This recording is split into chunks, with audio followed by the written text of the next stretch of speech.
host, Robbie, and I'm sitting in the Kangan Motorsports studio with Adam Nilsson, the most prepared man on earth. Oh, God, I wish that was even kind of the truth. It's so far from the truth. Not that anyone is surprised by that, but it's so far from the truth. Even I'm a little embarrassed. So, because this is a week of grid life, we pushed the podcast to Thursday because you had to work. Yes, when I clocked out today is Thursday. When I clocked out today, I clocked out at 50.3 hours this week. From Monday to Thursday. Sunday to Thursday. So you do an overnight? I had 6 hours on Sunday for a response to an emergency. But then I worked an overnight Tuesday night into yesterday. Yep. And I got home at like 11:30 yesterday morning. And that was why I did not want to do a podcast last night. No. I pretty much just stayed. Well, no, that's not true. I didn't stay in bed because I had to go grocery shopping for fucking grid life. For your family at home or to bring to grid life? No, my family at grid life. Oh, yeah. Yeah, because I've decided it's a good idea to bring my pregnant... Ooh, I haven't mounted that yet. Oh, shit. My wife's pregnant. Woo, go me. We're having a girl. We're only a minute into this. We can restart over. It's fine. It's fine. I've told everybody who might listen to this that I would want to tell first, so it's fine. That's fair. We've known for a while. We haven't announced it publicly now via the Facebooks or anything like that, but like my family all knows. Most of my close friends know, so it's fine. But yeah, I guess I'm having a baby. It's a girl. She's due basically Thanksgiving Day. Nice. But I assume they'll induce Katie a week or two before that. Isn't that what happened last time? That's what they did last time. Yeah, I would imagine. And so that's that. But yeah, I'm going to take my pregnant wife and my 5-year-old kid to Audubon Country Club this weekend for a grid life adventure. But it's not 130 degrees like in years past. It's not supposed to be. But it might rain. But it's grid life, which means that the rain will be torrential and probably tornadic. Yeah, Chicago seems to really attract that lately. Yeah. Yeah, it does. Even just recently. Yeah, now that I think even about like it. this week. Yeah. Now that I mentioned that wasn't just last year. It was like a week ago. Yeah, yeah. So this is a trial run to see how Logan handles grid life because he's also going to Alpine. I think he'll be just fine. He did really well. Yeah, he did pretty well. The only time that he didn't handle Topeka well is when I got in the car. Yeah, but even then, that was. But I think he'll be fine. Even if I was getting in a car, I think he'd be fine now because number one, he's older, and number two, Katie will be there. Yeah. So I'm not leaving it with weird strangers like Josh. And he knows Josh a little better now. Yeah, and he's 5. It's fine. Yeah, I think he'll be okay. Yeah. No, Topeka was totally fine. Yeah. So, but he's coming. It's going to be interesting because I'm taking him to a festival, and not only a festival, but like what. I mean, I don't know any of these things because I'm an old man, but what they claim to be the biggest lineup they've ever had musically. Really? That's what they said. And I was like, who? The Peoples. There were way better lineups, in my opinion. Yeah, Luda. Luda was good. Waka Flocka was supposed to be. I mean, that was probably one of the worst concerts I've ever seen. That was the worst concert I've ever been to live. Yeah, it was for pretty sure. Bad. Hopes up here. It wasn't Grid Life's fault expectations either. up It wasn't here. Grid Life's fault. Was that worse than Marilyn Manson? Marilyn Manson would be number 2 for sure. That was worse. Yeah, so Waka Flocka, I had high expectations because I liked listening to him when I was in college and drinking and stuff. Okay. And it was just like, yeah, this will be a party. Yeah. And then we went to the concert and it was his hype man just going, what? What? For like 3 fucking hours. Oh, it's so worse. Like, he didn't even finish the song. It was just like, what? We left. It was terrible. Me and E-Man and his girlfriend and his entourage that he was there with, we just went back to their campsite for a while. I think I stuck it out longer than most because I wanted it to get better. Right. I wanted to believe it was going to get better. Like, I don't know if it was just like the surprise of the experience or if it was really the best, but the first year we went was the best year musically. What was that band? Savoy. tops. I mean, man. I They're realized so good. I realized that we were like backstage, standing next to like Matt Farah and a bunch of other like automotively famous people. We were clearly punching above our own weight. Like wait, because I remember like that was still pretty early on in like grid light. I think that was like the first time that a festival really like hit it. Yeah, it was big. And Jabay was kind of like still trying to figure out what it was for him too. Yep. And I remember him like showing us his little pass and going, "Let's see where this gets us." And we're like, "Yeah, that sounds great. Yeah, I'm in. Let's do that." All in. Yeah, and that I mean, I don't. Maybe it was just because it was such a new experience, and now I'm mildly jaded, which is crazy to think because like it's the wildest place in the world. It's the best. But like maybe I'm just a little bit jaded. But that one for some reason it was just It was good all around. that was the best grid life experience I've ever had. Agreed, except for last time where I got to drive race cars. Okay. How about the best festival experience? By far, nothing even comes close. Right. The live stream thing was epic, That was really cool. but And it then- was 8 hours too long. yeah. We live streamed so much that weekend. That and the photography stuff that worked out for me was really cool. Right, because you got They pictures published yeah. and stuff. Which really wasn't actually the festival. It was like after the fact. Right, but But yeah, no, 2016 was like yeah. the tops, man. So anyway, back to my being preparedness. We went grocery shopping last night. Yeah. I bought So drinks and snacks and foods and stuff. So you were at Walmart. Which, No, we were at Fairway. Oh, nice. Yeah. We went to Walmart on Sunday night when we decided that Katie and Logan were going to go. Okay. And I bought a king-sized air mattress. Perfect. And my intention is that I bought it so it's big enough that if Logan won't sleep in my cot, which stays in Dalton's trailer at all times now, if he won't sleep in my cot, the bed will be big enough that he can sleep next to us or between us. Okay. Because we sleep in a king now. Yeah. And it's not uncommon for him. I mean, not super common. No, but he'll climb He climbs in there every once in a while if he has a bad night or whatever. Yeah. Which shit happens. Yeah. So, but yeah, we're gonna try this. When I told Jabay to put her to work. Yeah. Because I was like, do I need to get a ticket for Katie or like what's and he's like, oh, I'll just send you two. I'm like, all right, cool. I'm like, Perfect. so like, but that means she needs to be put to work to earn that ticket. And he goes, oh, don't worry, you earn enough for the both of you. Like, all right, whatever. Nah, she can work great. But like, seriously, put her to work. Make her do some clerical shit with the timing team or something like that. Timing always keeps up. Always. Probably, yeah. So, but yeah, I'm going to ABCC this weekend. So you're obviously packed and ready to go. No. That's what you're saying. No, I haven't even started. But you leave in like an hour. I haven't even started to pack my clothes yet. You still got like 12 hours. So Right, you're but still on schedule. But I also have to work all day tomorrow, Far away from home. and it's probably going to be a 10 or 12-hour day tomorrow. Plus a 2-hour drive back home. No, that counting that. Oh, okay. With my round trip driving, it'll probably be a 10 or 12-hour day tomorrow. Ugh. And then I'm going to turn around and drive. So I'm going to Davenport, Yep. which is halfway to Chicago Basically, for yes. work. Yep. Turn around, coming back, getting in my minivan, turn around, going back again. It's going to be great. I really wish you could find a way to like make it work where you don't have to do that trip Well, like, twice. so I think that I'm sure that I could get Katie to drive to Davenport. Yeah. Like I could do that. But I don't know. I guess it depends on what time I get out of here. Because I may still need some time at home tomorrow night. Yeah. Yeah. Well, you did ask if you want to do the podcast earlier tonight, which is totally fine, of course. Yeah. Just to give you time so you can pack. We used to do this at 6:30. That was our normal time when Oh, yeah. Mr. Beck was still here. It was. I remember that now. It's just that we shifted to a later time due to COVID Yeah. when we were doing it at home. I forgot about that. So, Well, hey, I believe you'll be ready. Surely you won't get to Chicago and have to go to Walmart and pick up something you forgot. That clearly couldn't possibly I happen. don't even know how close of a Walmart is to that track. Probably far. 'Cause Last time I went there, I feel like they put country clubs far away from Walmarts on purpose. it's not like way out in the middle of nowhere, but it's not like not in the middle of nowhere. Kind of where racetrack should It's right be. off of 80. So it's not like the worst trip for me. Yeah. Ooh, there's a lot of traffic red there. That sucks for those people. Yeah, who but live there. that's Chicago at all times. Yeah, I don't know why people live there. On the way It seems back terrible. from Grid Life, they had me go through Gary, Indiana to avoid like a bunch of Chicago's traffic. Mm-hmm. That's probably the worst city on earth. Yeah?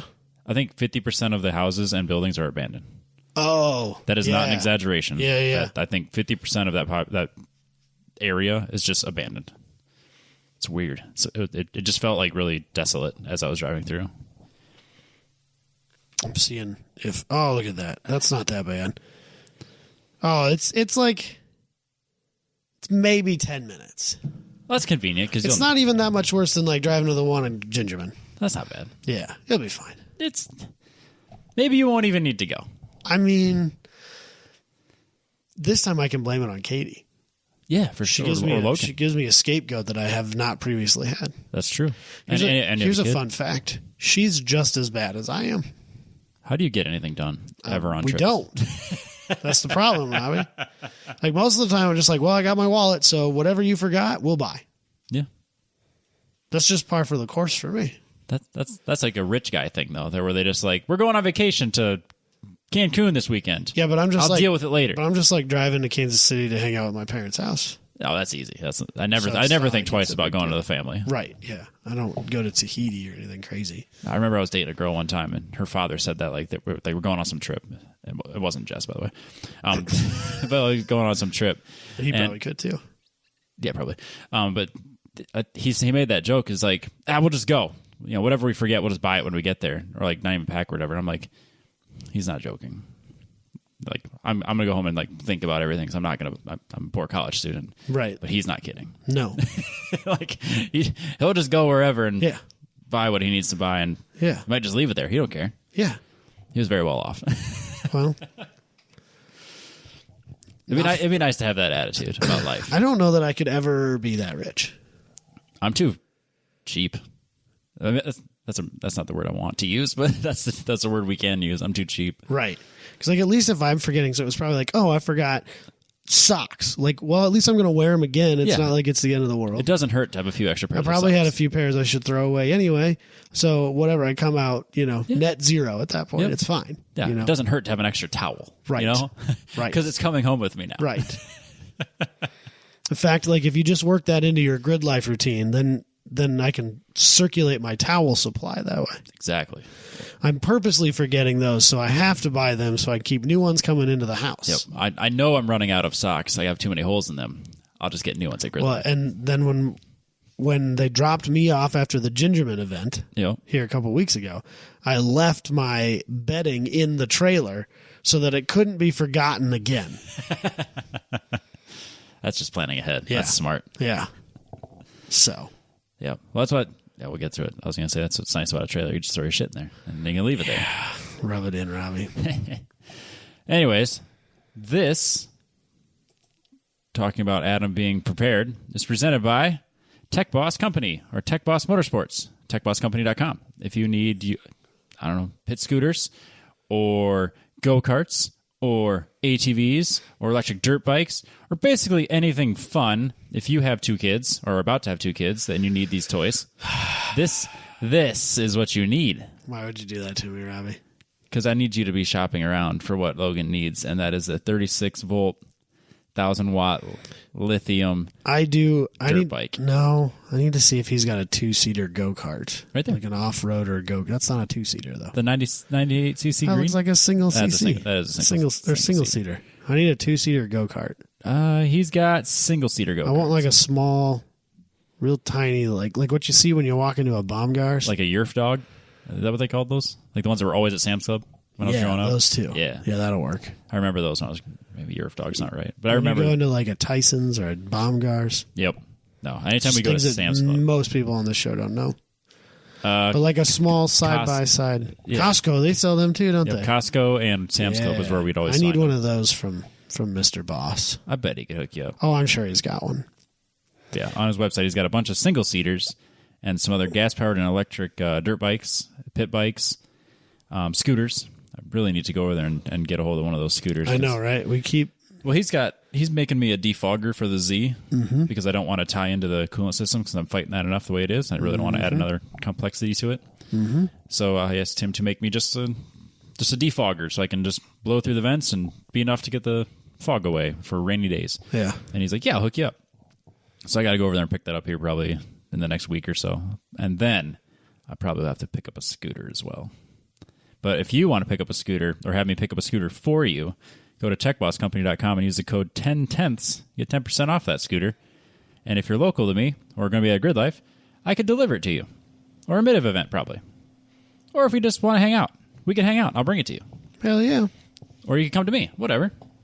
I got a big enough yard. We could tear around the yard. It'll be great. Man, that would be so much fun. That's what we did when Adam Pacetto bought his. He bought like a little dirt bike one, right? He bought the gas-powered little dirt bike. He got the biggest scooter, the Mototech 48-volt 2,000-watt scooter, which is a freaking blast. And then he also bought that Ariel Atom looking thing that Don owned. Oh, seriously? Yeah, he bought that off of him too. What? So they brought all the scooters and stuff to my house, and then I brought it to Adam. So like I ripped around on them for an afternoon. It was great. That's hilarious. It was a total blast. But because they weren't mine, I didn't want to rip on them too bad in case something went wrong. Right. I didn't want to be the one to have to go through the warranty. Right. Yeah, I get that. But yeah, they're so much fun. Yeah, techbosscompany.com. You guys definitely got to check that out. Mm-hmm. TEK. TEKBOSS company.com. Boom. And we haven't done it in a while. An opener? Yeah, but we do an opener every week. Oh, shit. God damn, I already forgot about it. I like how you forgot because I literally did it in front of you. Yeah. But you know what we haven't done in a while? A water. We haven't done a water in a while. God damn it. You know what's really annoying? Is that this is easily the most requested thing. No, it's great. All right, so I've gotten into sparkling water lately. I don't like the seltzer level water. of annoyed that I am with that statement is really high. I just want you to know that. Does this shit like whisper flavors at me? No, these are a little stronger than whispers. Okay. I don't like the whispers. I like to have full flavor. That's why what's it called? The Canadian Clearly Canadian. Clearly, I was going to say Simply Canadian. I knew that was wrong. Clearly, did we do that on the show? No. I feel like we did. Maybe we did. I know that's my go-to. If I can get them, I'll drink a Clearly Canadian because I have a a lot of flavor. source. Oh. So because they sell them, they're expensive as hell. they're not really that bad. They're like $2, over $2. Well, I mean, for a I little guess thing of I guess water I didn't think that was that bad. for a 0-calorie water. Yeah, that's a lot. I mean, you just buy it when you get there, Robbie. I'm rich like that. That's usually my thing. Like if I go to a racetrack, I like to have a carbonated drink or like a non-alcoholic beer or something to relax. That just drink at the end of the day. So like I'll get them, but it's like that was $6 worth of stuff for like a couple drinks. Well, there's they sell the Clearly Canadians at the grocery store in my parents' new hometown. Nice. But I swear I remember doing them with Mr. Beck. I'm pretty sure they sell them at Walmart because they don't sell them at Hy-Vee. Well, I will pick some up when I'm down south again, and we'll do that on the show too then. Yes, I like They those. taste like nostalgia. I love those. They're so good. My grandma used to drink them. But I wanted something, I don't know, something crisp at the end of the day. So I got this Spindrift sparkling water. Okay. And real squeezed fruit, Adam. Okay. This flavor that we are trying tonight is unsweetened cranberry raspberry. Okay. Unsweetened. It says unsweetened twice. I don't know why it has to say it twice. Have you had these? Yes. Okay. And it just says, "Yep, that's it." I mean, it's. Did you know that Sheldon took away their sign that said "a really nice place"? That this "Yep, Christ, that's Robbie. it" reminded me of that. Jesus Christ, Robbie. Why is that?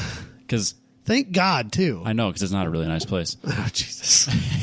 8 calories for a can. Is there sugars in there? Ingredients: carbonated water, raspberry juice, cranberry juice, raspberry puree, lemon juice. Raspberry puree. Hard stop. That's it. That's all we got. So there's sugar in there.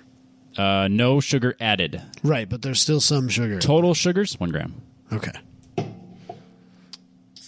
I made a mess.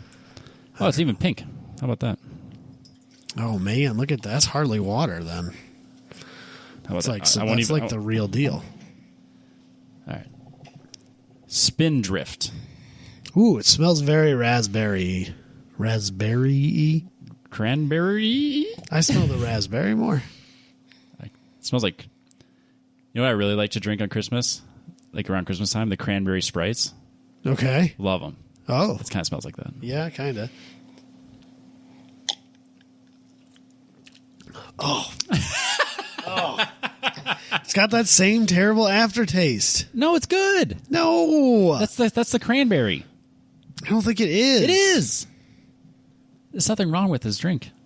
It's I mean, not, that's better. It's not as carbonated as I would like it to be. No, that's fine. It's kind I'm of flat. okay with that. No, I want it to be more. I want it to like fizzes in my mouth. That's what Michael and Booney. Like Perrier? Yeah. I don't want that though. That's why they drink that I crap. No, this one doesn't fizz enough, but it's still good. I mean, it's better. It's tart. It's very tart. It's better. You're not going to waste it, are you? These are expensive. No, I'll finish it. Okay. But I have no idea. I mean, I'm still not like.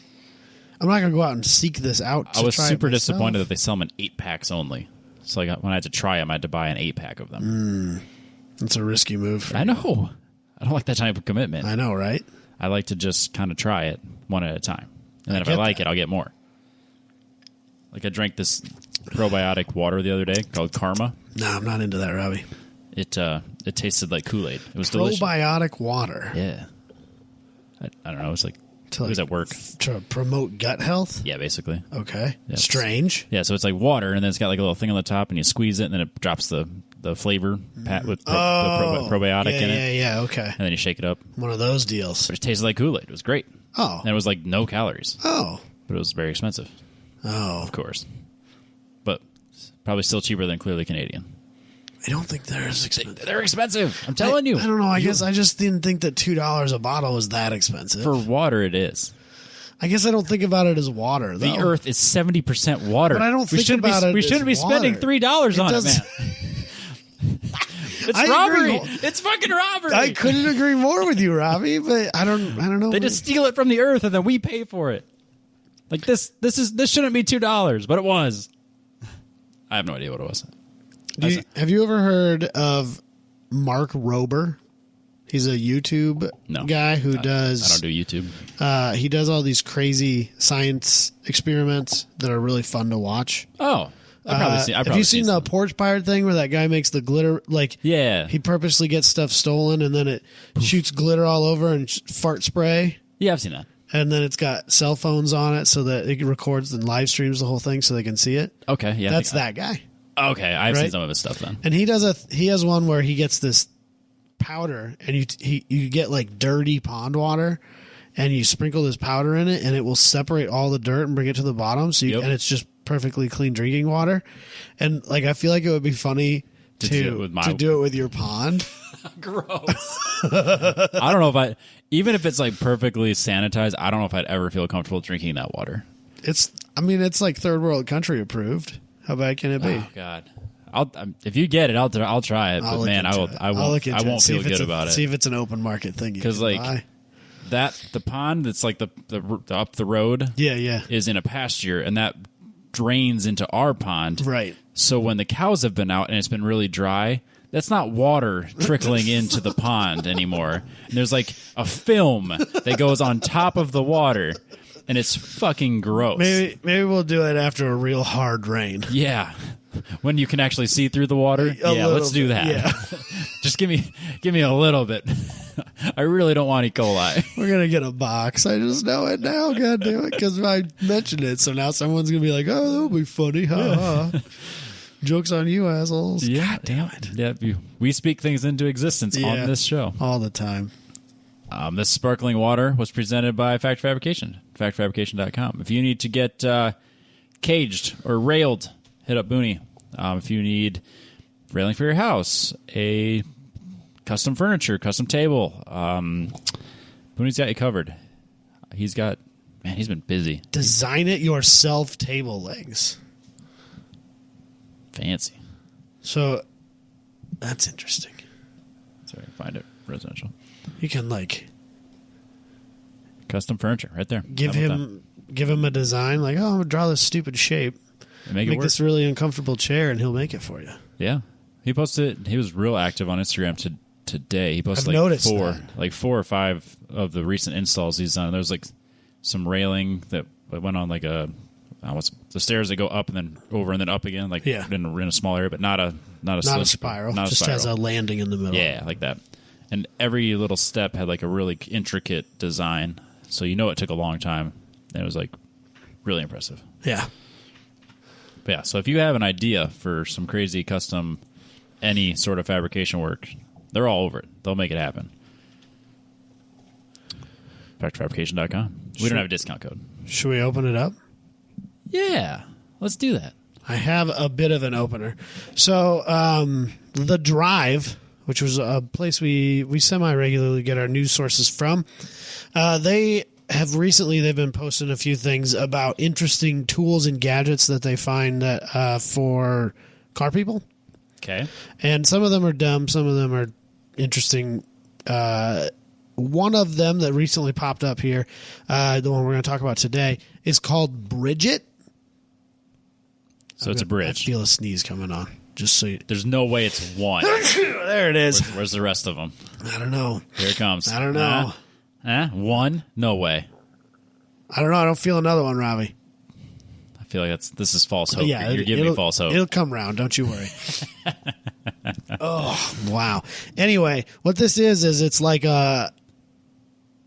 basically it looks like a 2x12 that's collapsible that you can put at the end of a steep driveway to help you transition to the street. This is for the low boys. Right. And the one that they used and you mean one as in car or one as in Bridget? The Bridget piece okay. that they're using in this article is not their premium product. It is their cheaper version, which is 3 separate pieces. Take a guess. At price. I'm going to assume this is similar material to race ramps. It looks like it's similar material to race ramps. Actually, this looks like it'd be harder. Which are not cheap. No, because I'm shopping for race ramps and they're very expensive. I'm going to guess this 3-piece starter set. It looks like a 2x12. Don't you like 10 foot long? Yeah, maybe 12 feet, a little longer. Yeah. Because it goes the entire width of the driveway. Yep. So it's like a single car width drive. Oh, yeah, it is. So yeah, maybe 10 feet. Yeah, probably 12 inches wide, maybe a little wider. And it's just kind of a couple inches tall or thick, and then it's just kind of notched on the edges. Yeah. Made out of hard foam.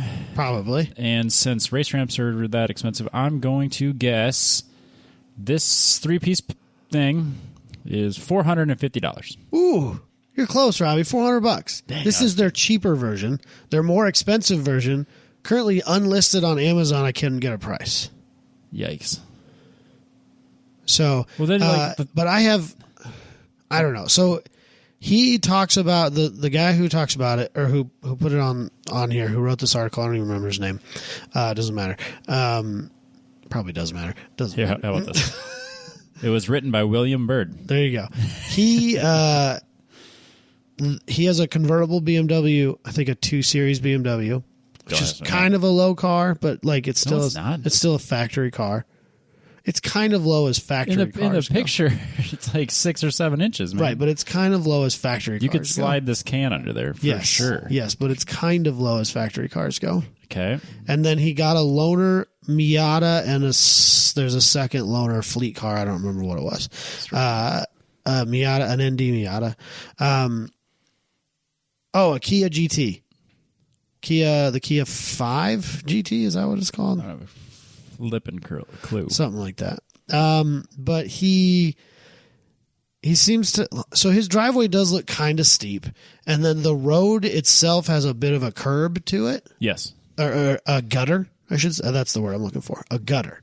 At the edge of his driveway, there's a gutter. It's kind of a substantial jump. And so I can't imagine that you could easily get in and out of that driveway with even the slightest of lowered vehicles. No, he's pretty close with a pretty standard BMW height. Yeah.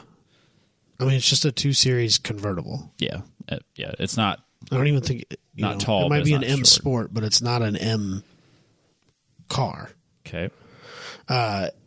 And so, like, I feel like I'm sure it would help him, but I still don't think this fixes anything for, like, lowered cars or cars with no approach angle, like cars with front arrow and stuff like that. Even the 240 or the Z before I mess with it. Yeah. Like, my Cavalier, when I had it body kitted, my old one, my high school car, that made, so that bumper... The bumper, I never lowered the car, and the bumper itself wasn't that much closer to the ground than the stock one. It was a little bit, but not that much. Like maybe an inch. I would say 2 inches because it was level with the side skirts and stuff too. Oh, okay. Right? Yes. So it was probably 2 inches lower than the factory. But the biggest problem is that its lowest point was also the furthest forward. Whereas a factory bumper oftentimes curves back towards the wheels, so your approach angle is better because by the time that bumper gets close to scraping, the wheels have generally started to come up whatever obstacle you have. Yes. And so, like, I don't think I could have got my Cavalier into that driveway anyway. The 240 wouldn't have, and the Z before I modified the bumper sure wouldn't have. Yeah, like I feel like this really doesn't fix a lot of problems, and it's really expensive. And so I assume it's heavy enough that it doesn't just float away. No, this is this was my other issue with it. It is a deploy and put away as needed item. This is not a thing you leave on the street. Plus, I think it's illegal. You can't just anchor it out there. No, I don't think you could either. I mean, you could, but I'm sure they'll come and take it away. Well, and if you did, it would never last a winter. No. In Iowa, a snowplow would destroy that thing. First pass, wouldn't even know it hit it. Yeah, it'd be long gone. Just like my mailbox the first year I lived at my house. Yep. Or my trash cans. Yeah. So it just seems like that would be really frustrating. Yeah, to have to put it in and out every time I wanted to drive that car, especially if like you bought a semi-fun car as a daily that's kind of low. Yep. Like this doesn't fix anything for me. Yeah, because you have to park in the street, go into the garage, set it out, go, or then vice versa every day. This was one of my considerations when I bought a house. Oh, yeah, being able to get in and out of your driveway. Yeah, it was an absolute non-starter if the driveway was not paved. Oh, obviously, I'm not worried about that. Well, yeah, but you live in the country. Yeah. And, yeah. you know, if I'm going to live in town, yeah, I'm not going to have a fucking gravel driveway. No. I completely agree. You know what I mean? Yeah, no, I completely agree. Like, how do I plow that? Oh, gravel? Or scoop it. I can't use a shovel to clear that. No, you just push all the rocks into your fucking lawn. Trust me. What's that feel like, Robbie? Awful. And it's really expensive to put them all back again in the springtime. And then it ruins your mower blades. Yeah. Every year. Yeah. So, but the other thing that was less of a concern, but always a thought was like, can I get a car in and out of this? Like, because my Audi was not. I mean, hell, I think my Audi might have been as low or lower than that. It might be a little lower than the Miata. Or certainly that 2 Series. The 2 Series does look like it's kind of way up there. Yeah, and the angle's not helping because he's kind of low in this picture. Yeah, he is real low, and his driveway goes up. Is quite a bit higher than the street level, the top of his drive. So yeah, maybe. But I don't know. I guess if this was just like my Sunday cruiser, and you do it once a week, once a month, yeah, whatever, twice a month or whatever, like that wouldn't be so bad. But man, it's still not. It's way too much money. Yeah, I feel like a 2x12 could accomplish the same thing. Yeah, and you wouldn't feel bad about it if something happened to it. Well, current lumber prices, yeah, maybe a little aside. Yeah, under normal prices, you wouldn't worry about it. Yeah. So I don't know. Because I think this is a swing. He was pretty glowing of reviews of it. I'm sure it functions. I personally feel like it's a swing and a miss for the price point. Yeah, because when I got the trailer, the tilt trailer, the 240 was never going to make it up there. Yeah, and it came with ramps, like these aluminum ramps that are like probably 3 feet long. Yeah, and even then, I couldn't get up without scraping or like hard stopping because it would hit it. Yeah. So then I had to go and get like 4 feet of 2x12s to go under the 3 feet of ramps before it got to the trailer. And then I still had to add 2x12s bolted to the trailer to keep it from scraping the actual trailer. And never once did it cross my mind to actually go and get $500 ramps. I just went and got 2x12s and cut it into the lengths I needed. Yeah. You make it work. Because you're not going to spend that kind of money. No. Shit's cray. And that was back when a 2x12, it wasn't that expensive. Yeah. When we were drag racing, the car, the tube chassis car that my dad had, when you backed it out of the enclosed, occasionally the open headers would hang up on the lip of the door. Yep. And we just had a big, like 4 or maybe 5 foot long, like 3/4 inch in diameter solid steel pry bar. Yep. That we brought to races just in case. Yeah, of course. And you just kind of pop, and it would just pop the header up a little bit, and the car would just roll on back. But that's what we had to do with Matt's Mustang at Topeka. Yeah. Because, I think it broke. I don't know if he had broke the bolts or the flange. Like, his exhaust was hanging lower than normal. Yeah, yeah. And we had to do that. We had to use my ramps plus his ramps, and had to bag his Mustang into his new trailer because, like, nothing worked. Yeah.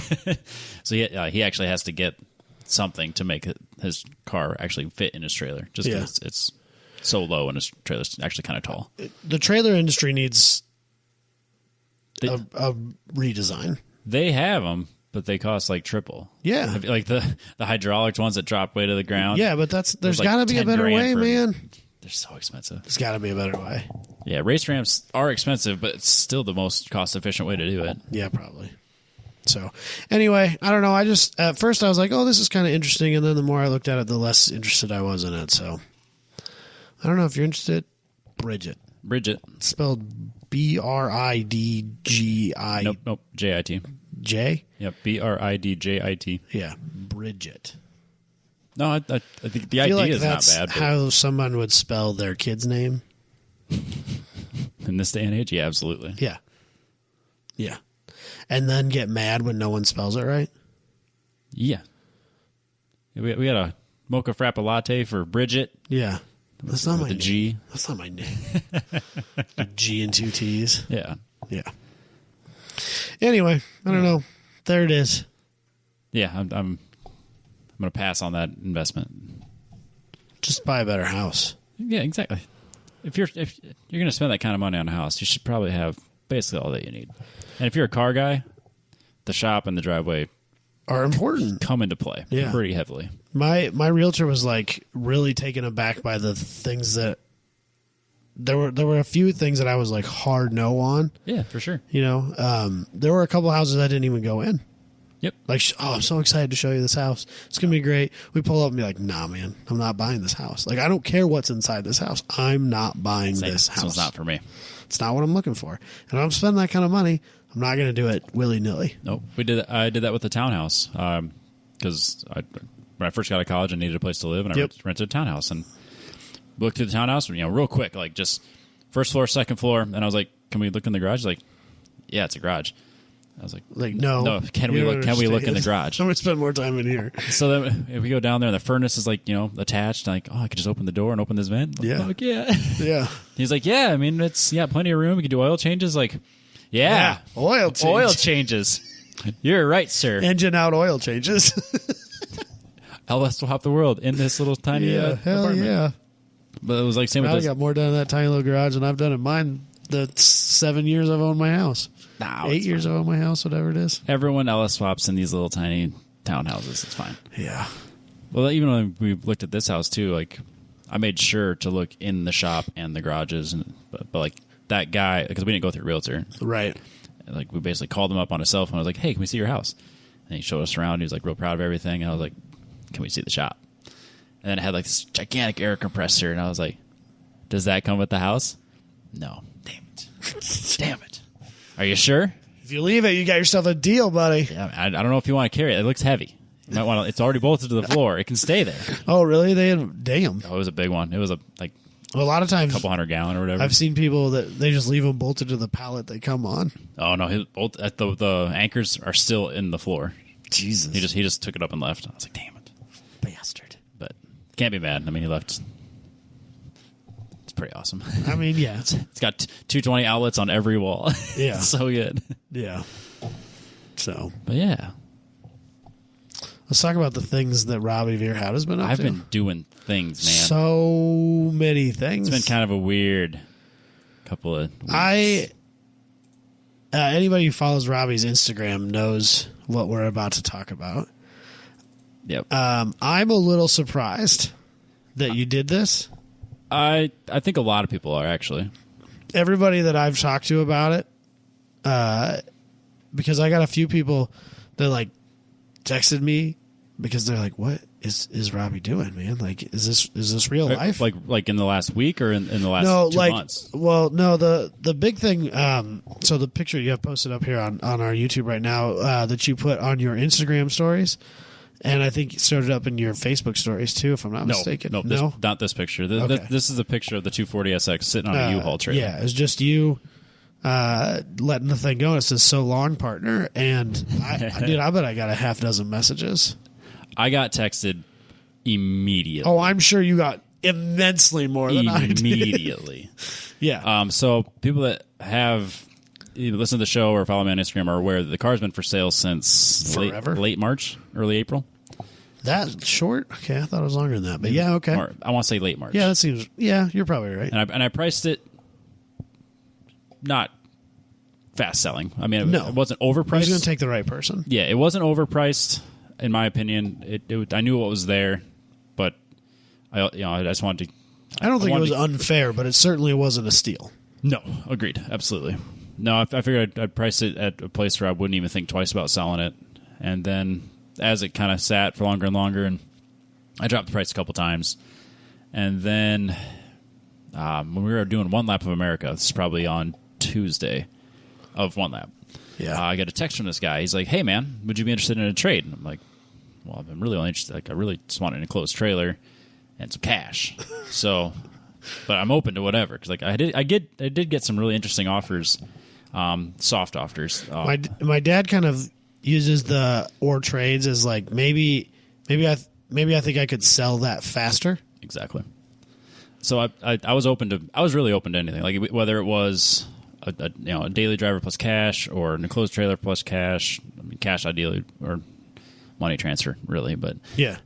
but yeah, if someone that came up to me with something really interesting, I would have been all for it. But like I had some really like awful, like half done projects. Like, how about an even trade for this? Like, that's worth like $4,000. No, it's amazing what people like will try to pull over you. Yeah. Then there were people that were like, there was two people like right in a row, and I thought they were both fucking with me or just assholes. Probably both. Yeah. But like they texted me and they took time out of their day to say, "Yeah, mods don't really add value. I'll give you Kelly Blue Book."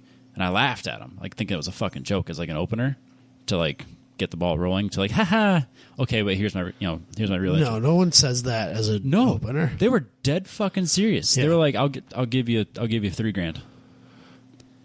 I don't know why. Do they think that's going to work? They can't possibly work ever. It was like that guy that wanted to buy the Rogue from me when it was broken. I was selling it just to get rid of it because I didn't want to deal with it. Yeah. He like shit talked the Rogue and the 240 in like the same sentence, and then tried to make a deal. I'm like, dude, you fucked that up real bad. I'm not selling this thing to you, no matter what happens. Yeah, even if you gave me full price, more, I'm not giving it to you. Go fuck yourself. I was like, you can leave, man. I'm not making a deal with you. Yeah, you're disrespectful. Yeah, like so. I don't need your money that badly. So I did get some really fun. I had an Evo offered. Ooh, that would have been fun. It was not close to done. Of course, my response was, if it was turnkey, we could talk, but it had thousands upon thousands of dollars worth of parts that it needed, plus hundreds of hours. And I'm like, nope, I'm not doing it. Yeah, that's not really your kind of car to begin with. No, I'm not really an Evo guy. Not where you're at in this point in your life. No. So, no, yeah, there was one I kind of thought about. It was on paper, like before I really looked into the car, it was like an older Camaro, like an IROC type Camaro. And they had a bunch of parts in it, and it was, like on paper sounded nice. Then I started looking at pictures, I was like, oh, this is the roughest car on earth. It's like, then no, it just wasn't worth it. No one gave me any like cash offers. Everything else was like really shitty trades or complete lowballs. And then when I was at One Lap, I got a message from this guy out of Chicago, and he's like, hey man, love your car. Asked a few questions about it, and he's like, would you be interested in trading for an 06 GTO? I'm like, what conditions is it in? Like, lay it on me. Like, you're not serious. And he's like, no, man. He sent me a link to what I'm still not convinced is his for sale post. I think it was the for sale post that he bought it from. Yeah. Originally, probably a year or two ago, because he bought it like 1 year to the day, to the day that we traded. Oh, really? Yeah. Okay. Like within a day. Was it even registered to him? Yes. Okay. Yeah. No, it's his title. Okay. But yeah, he messaged me and like went back and forth, and I was like thinking about it, and like, that's a good trade. That's a great trade. Yeah. And so I was like, hey man, I'm on one lap. I'll be home this weekend. How about we'll talk seriously when I get home. And we talked quite a bit off and on for that next week or so, trying to find a time that I could go meet him somewhere halfway, like between Chicago and Des Moines, or because there wasn't enough time for him to come to Des Moines just to look at the car, or me to go to Chicago to look at the car. And obviously, if we're making that trip, we're bringing both. Both cars are making the trip, right? And between the race at Topeka and my grandfather's funeral and a couple other things, we went like 2 months where just weekends did not work, right? That's pretty normal. Or a month where weekends just did not work, and we finally had a weekend where it was going to work. And then he texts me like right before he goes, "Hey man, yeah, the transmission's done, like done, like." It won't shift gears. Done. Oh no! I was like, pissed. I knew this was too good to be true. Right. I knew it. Right. I was like, well, if you can get a transmission, and he parts aren't available. Like he could not get it rebuilt. Yeah. Like he's like, it's at the shop. They can't get the 2 or 3 parts that they needed. And I was like, Rock Auto has most of them. Yeah, those are the parts that we already got. Couldn't find the parts he needed, and he finally found a T56. I don't know if it was a fresh. It's not new. I'm certain it's not new. But he got a T56 rebuilt, and it's got like the nice carbon synchros or whatever, like the higher end stuff. Nice. And he finally got it, and he threw it in the car, and he's like, "Okay, I can meet you on Saturday." Like the car got the transmission installed Thursday and Friday, right? And he's like, "I can meet you on Saturday." Okay, all right, great. So we get to Saturday, and he's like, "Hey, man, I can't get the trailer from U-Haul till about 1:30 because I want to meet at noon. Right. So I want it all day." Right. So I was You've played this game before. Yeah. So I was like, okay. Well, my original thought was I'll just drive the 240 there. He'll drive the GTO here. We'll trade, and I'll just drive it home. And then he made that comment like that we're getting the U-Haul trailer. I was like, oh. All right, I'm bringing a trailer too then. Like, yeah. I'm not playing that game. Wait a minute. Yep. So I get there, I drag my feet and kind of do stuff around the house, and like, I get there, I take off, and I'm like, we're gonna meet at 5-ish. Doesn't matter. Yeah, whatever. And I get there right on time, of course. I hit no traffic. I actually kind of didn't speed at all. Like I know I'm going to be early to begin with because he's leaving Chicago on a Saturday at like 5 o'clock. Right. Guess what he's going to hit? Rush hour. Yeah. And then of course there's a semi truck tipped over, and like, so what should have been a 3-hour trip, 3-hour trip turned into like 5. Right. So I get there at like 5, and I go in, and I'm walking around the truck stop. Should have gone to the museum, Robbie. I thought about it. I thought about it too late. God, every time I go to the so we have the world's largest truck stop here in Iowa. And it's like halfway between Chicago and Des Moines. Right. It's on I-80, and it's kind of like a tradition to stop there. Yes. It's convenient. Yeah, it's about the first spot you need gas for us. Yeah. It's about just 2.5, 3 hours from here. Yeah, depending on how. But they have a trucking history museum of some kind. Yep. And I always think like, oh, that'd be cool to go to. But we're either on a rush to get to an event, or I'm in a rush to get away from that event, and we never take the time. Yep. So I got there. Yeah, let's say like 5:30, and I walk around the truck stop. Get a text from him saying like, "Hey man, we're still in traffic." Of course. Guess I'm getting dinner. So I sit down for dinner by myself in the at the diner. Yeah, they have like a full-fledged like sit down diner. Yeah. Not the fast food restaurant side of it. I went to the diner side of it. So I ordered a burger, slowly ate it, like I'm just playing on my phone, like cuz I know I'm going to take some time.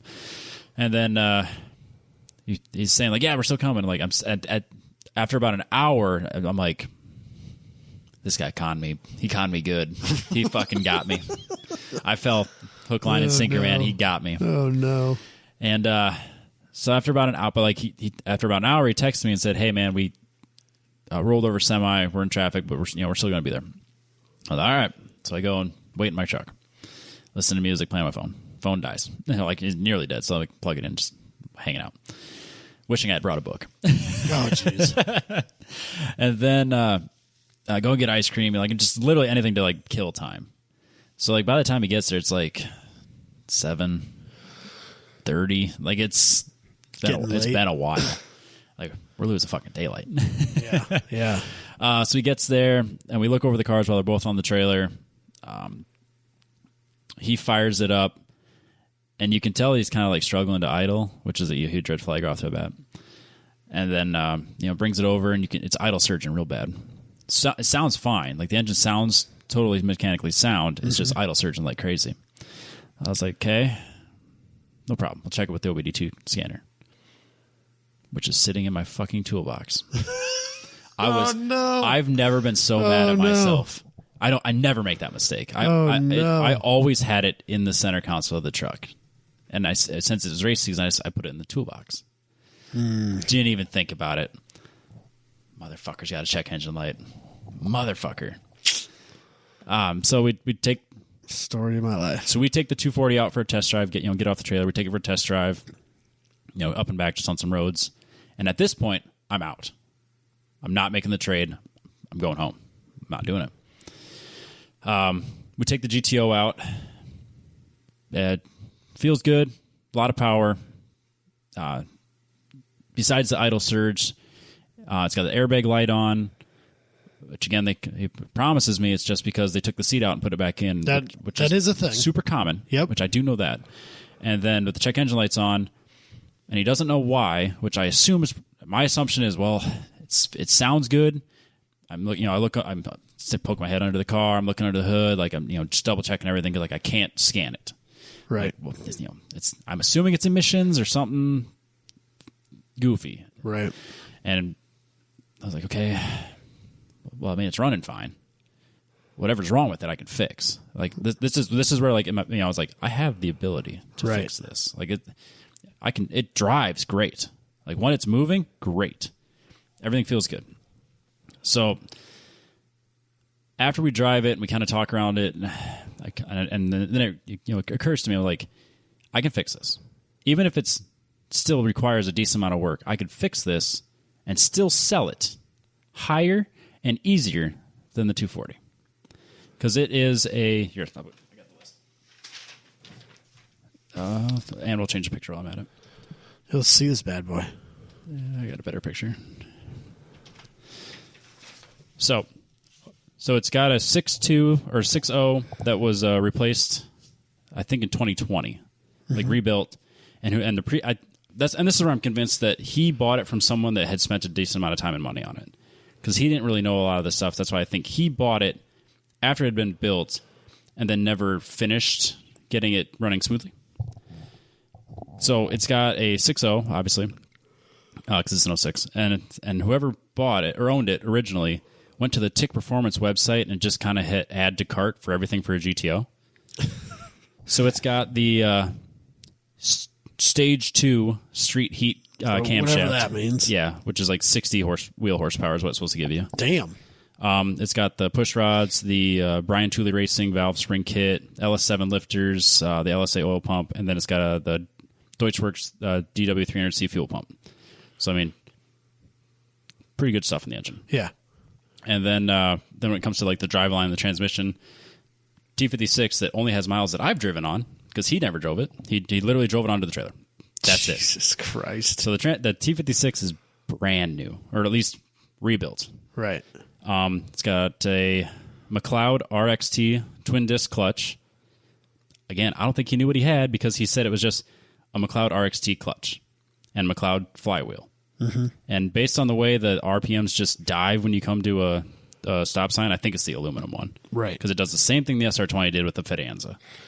It's too light. It's too light. For a street car. Yes. which is also I think is what's adding to the idle surge. Yeah, that's probably not helping. And then it's got the drive shaft shop axles and drive shaft, which are both 1,000 horsepower capable. And then it's got a 3.91 final drive gear ratio, ARP studs, pace setter long tube headers, Coney shocks. So I'm like looking at it going, it's a clean title GTO with all these parts. All the bones are there, man. Everything's like, I can sell this car easier and faster than the 240. Probably. Even if I have to spend some time and money on it, it's still easier to sell. Yeah, probably. For more money. So I was like, fuck it. We'll do it. I will put myself out there. I believe in my mechanical abilities. You're full on don this shit. Yep. I believe in my mechanical abilities enough. I can fix this. Yeah. If something is truly mechanically wrong, I can fix it. Right. So we went through with it. After the sun had gone down. So like that picture of the I saw the picture of the car on the trailer. It's dark out. Yep. So like by the time we got to like signing the paperwork over, bill of sale, title, all that stuff, it's like 8:30. Yeah. It's dark. Yeah. Yeah, I'd been there a while. I was surprised someone hadn't been like, "Hey, sir, you've been here like a long time." Yeah, it's kind a of truck suspicious. stop. Yeah, because the person that was next to me was clearly sleeping there that night. Yeah. Which I'm sure he didn't appreciate the loud ass 240 and the loud ass GTO loading on either side of him. Yeah. Yeah, so we loaded up and I just drove home and I got home about 12:30. It was probably closer to 10 by the time we got out of there. But yeah, I still made the right choice. Yeah. I did.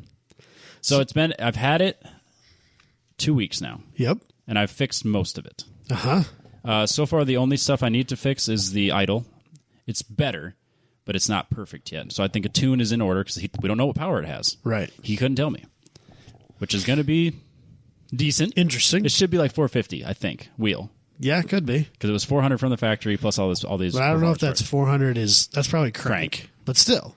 I'm hoping for 450. It's a pretty good jump in power. Yeah. Over the 240. Oh, yeah, that was 315 wheel. Right. And so I think with the performance stuff that's on this car, it should be it pushes you in the back to the seat way harder than the 240 did, and it weighs 500 pounds. No, 700 pounds more than the 240. Oh, that's not too bad. So get it home. Took it, I'm driving a little bit more, kind of looking into it, diving into it, and I realized the AC works, but it's only blowing out the defrost. Doesn't blow out the vents. Shit. That's annoying. This sounds like a wiring issue. Look into it. It's a vacuum issue. Yeah, because I was that's gonna vacuum. say, That's it vacuum. might not be at that era. It's vacuum controlled. Yeah. So I'm messing around. I'm messing with all, checking all the vacuum lines, and I realize the vacuum line that connects the heads to the intake has a gigantic crack in it. Like there's like a huge leak. Right. So that needs to be fixed. So I fixed that, and then I replaced all the caps for everything else that's capped off, and then I realized that the part that connects the everything in the dash, like the vents and stuff, to the engine, just disconnected. Reconnected, vents work. Just like that. It's never that easy, Robbie. So I fixed the vacuum leak, fixed the AC, the vacuum leak for the AC, so that works now. Had no battery tie down, so I added one, obviously. The hood props were shot, replaced those. Yep. The headliner was completely just hanging there. Just like had separated from like the cloth from the foam and the cloth were disconnected. Okay. So I pulled that out last Saturday, scraped off all the gross foam and everything off the cloth, and then I got that silly string glue. I think it's specifically called headliner glue. Yeah. It's like silly string, and you spray it on, and it works great. Put it all back; it's good. Then I started looking under the car because I was able to get it on the lift, and it had a horrible exhaust leak. So I figured out that the reason it has a horrible exhaust leak is because the band clamps that hold the headers to the Y pipe had gigantic holes in them, just ruined. Weird. Yeah, so replaced those. So that went away. Rusted out, ruined? No, scraped off the ground. Oh, okay. Yeah. So one was completely had a huge hole in it, and the other one was just I don't know, just weird. Okay. So I replaced the one and redid the other one, and no more exhaust leak. Cool. Yep. And then I realized that, of course, at this point, I've already hooked it up to the OBD2 scanner and figured out what my check engine code was. And it's in these cars, they have a skip shift solenoid, which means if you're going slow to a certain speed, like in town. So if I'm going, there's like a really weird criteria, but when you hit it, it forces you to go from first to fourth. Yeah. And a lot of people just disconnect that. Yeah, because it's dumb. Yeah, it's awful. Which throws a check engine code. Okay. And that's all it was. Oh. So I ordered a $10 resistor that you put in line with it. But of course it's been disconnected, so the thing like has melted on the exhaust. Oh, okay. But luckily he had broken the thing off the solenoid as well, so that was what was melted. So I just use RTV to like seal it so it stays. Right. But now it's all good. So I just connected the resistor in line. So now it thinks it's there, but it will never actually activate it. Right. It'll just tell you to do it, even though you can completely ignore it.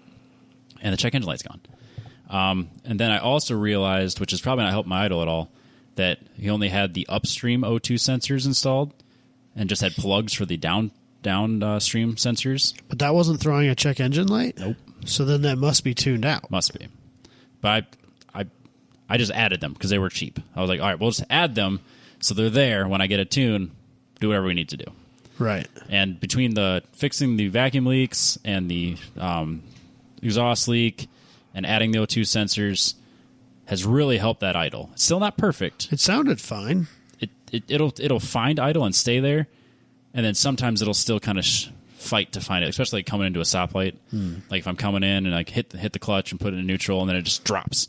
It'll drop down to like 400 RPMs, and then up to 1200, and then kind of settle where it needs to be, because it should be like 850 with that cam. Yeah. And it does an okay job and you kind of got to like feather the throttle a little bit, and then remind it where it's supposed to be, and then it stays. So I think a good tune will fix that. Yeah, hopefully. What else? Oh, and it had the airbag light. So I looked into this. I can get a Tech 2 scanner or like a really expensive Snap-on scanner to fix it, and or bring it to the factory, which I really don't want to do. Right. Or you can you can get these. You can get a cable and you hook it up to your computer, and they have like these binary programs that you can run to like change that dash. Yeah. So part of that dash, you can reset your factory airbag. And it was like, so it's a $50 cable. I'm like, well, that's still cheaper than going to the factory now, isn't it? Yeah. So I ordered the cable. It got here. So I reset the factory. Like it actually scans it and like does a systems check. And it's like, all good. Okay, clear codes. Fault gone. Cool. Like, truly was just because they disconnected the seat. Good. So airbag lights, like my airbags work now. Then you can also probably the light's not on anymore, and the system check proves that it's functioning. Yeah. So that's good. No more check engine light. But you can also reset the settings for your factory shift light. Mm-hmm. So you reprogram that so it tells me like. I don't know why, I just like it. Yeah. So I added it, and then you can change the screen. Like when it pops up and says Pontiac, you can put Holden or HSV. Jesus Christ. Or a custom whatever you want it. Right. So now does it say hello, Mr. Veerhout or some shit? It just still says the Pontiac thing. Okay. I just added. Okay. I reset the factory or the airbag light, and then I added the shift light. Yeah. And then obviously. Yep. And then you can completely disable the daytime running lights, because it's I don't know if it's because they replaced the headlights with like different ones. I think they're factory though, but like, so when you're everyone hates this on the GTO. Okay. When you're running with in auto or even off, it always has daytime running lights. Yeah. But it sends half voltage to the headlights. And for some reason, mine kind of decides when the hell it feels like to have both lights on. So I'm driving around, it'll be like one light, then the other, or both, or none. I was like, all right, well, that relay's coming the fuck out. Weird. So I pulled the relay so that they never come on. Right. But you can also program it to never come on. So I just took them out because I don't want to deal with it. But whoever wants to buy it, they can just plug the relay back in and they can deal with it. Right. I just don't want them. If I was going to keep the car, I would program it out. But I'm not going to keep the car. You're going to keep the car, Robbie. Nope. Money more important. So yeah, honestly, the rest of anything else that's wrong with it, and you pointed out tonight too that I didn't really pay attention to. That's a fiberglass hood. Yeah. That I didn't realize was a fiberglass hood. That's not a factory hood. Yeah. Yep. So it's got a aftermarket fiberglass hood. So this is the first time I've seen it. Was tonight when I got here. Yep. First of all, I love the GTO. My dad hates it. I love it. I think they're great. I love them. When I worked at a dealership in high school, this was when they were new, and we had a few of them come through the dealership, and I was always like, God damn it, I love these cars. Yep. You can get them in like all the colors that I want. Yeah, like yellow, blue, red. They made that sunburst orange, Yep. chrome, or That one's hard to copper color. That one's Yeah. hard to come by. Gosh. Hard to Dude, like maybe the first year of the podcast, I think it was, Good Guys. They always have a swap meet and car corral area, and there was somebody over there selling the 6.2 GTO. No? 6.0. Oh, that's right. There were 5.7s and 6.0s. Yeah, weren't 2004 was a 5.7. I know that's because I was shopping for them before I bought the 240. Yeah, I wanted yeah. to buy a wrecked one and fix Yeah. it. Yeah. 04 they did the 5.7, and then 05 and newer are all 6.0s. I thought there was 6.0 and 6.2. But okay. Nope, it went Yeah, you're right. I remember 350 that now. horsepower to 400 horsepower. You're right. So it was the 6-liter one. It was the bigger one, the better one. The one people want. Yep, and it was a 6-speed, Yep. and it was the chrome or the copper orange, whatever you want to call it. And he had a Pro Charger on it, and he was like really reasonable with his price. Like I don't have anywhere close to that kind of money, but like, oh my God, and it was minty fresh clean. So good. I would have loved that car. Yeah. For sure. But yeah, I've always really, really enjoyed these. And so when you said something about, in somewhere along the line, you had said something about like entertaining the idea of a trade with a GTO that someone had approached you on, and I'm like, fuck yes, You like, make that trade. do it.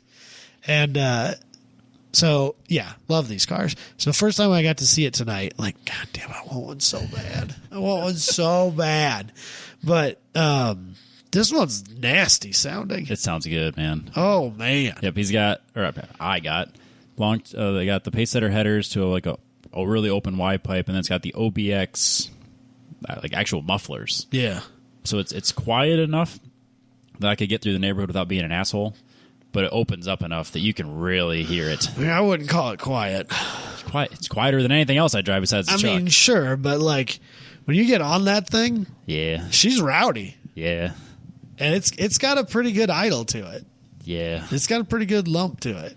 yeah. I like it a lot. I really like this. I don't think you should sell it. I think you should keep it forever, Robbie. I've had a really hard time with balancing between getting it ready to sell versus buying parts that I want to keep on it, because the wheels are awful. Yeah, they're just the factory 5-spoke ones. But then the chrome's like all peeling off. Yeah. Like they need to be Well, replaced. They're What do junk. you do? But I'm not going to spend money to replace them because I buy wheels that I like that whoever's going to buy it from me probably won't like. You're gonna start putting money into it. Next thing you know, it's gonna be in your garage Exactly. for a while. And I don't want to do that. Was not the plan.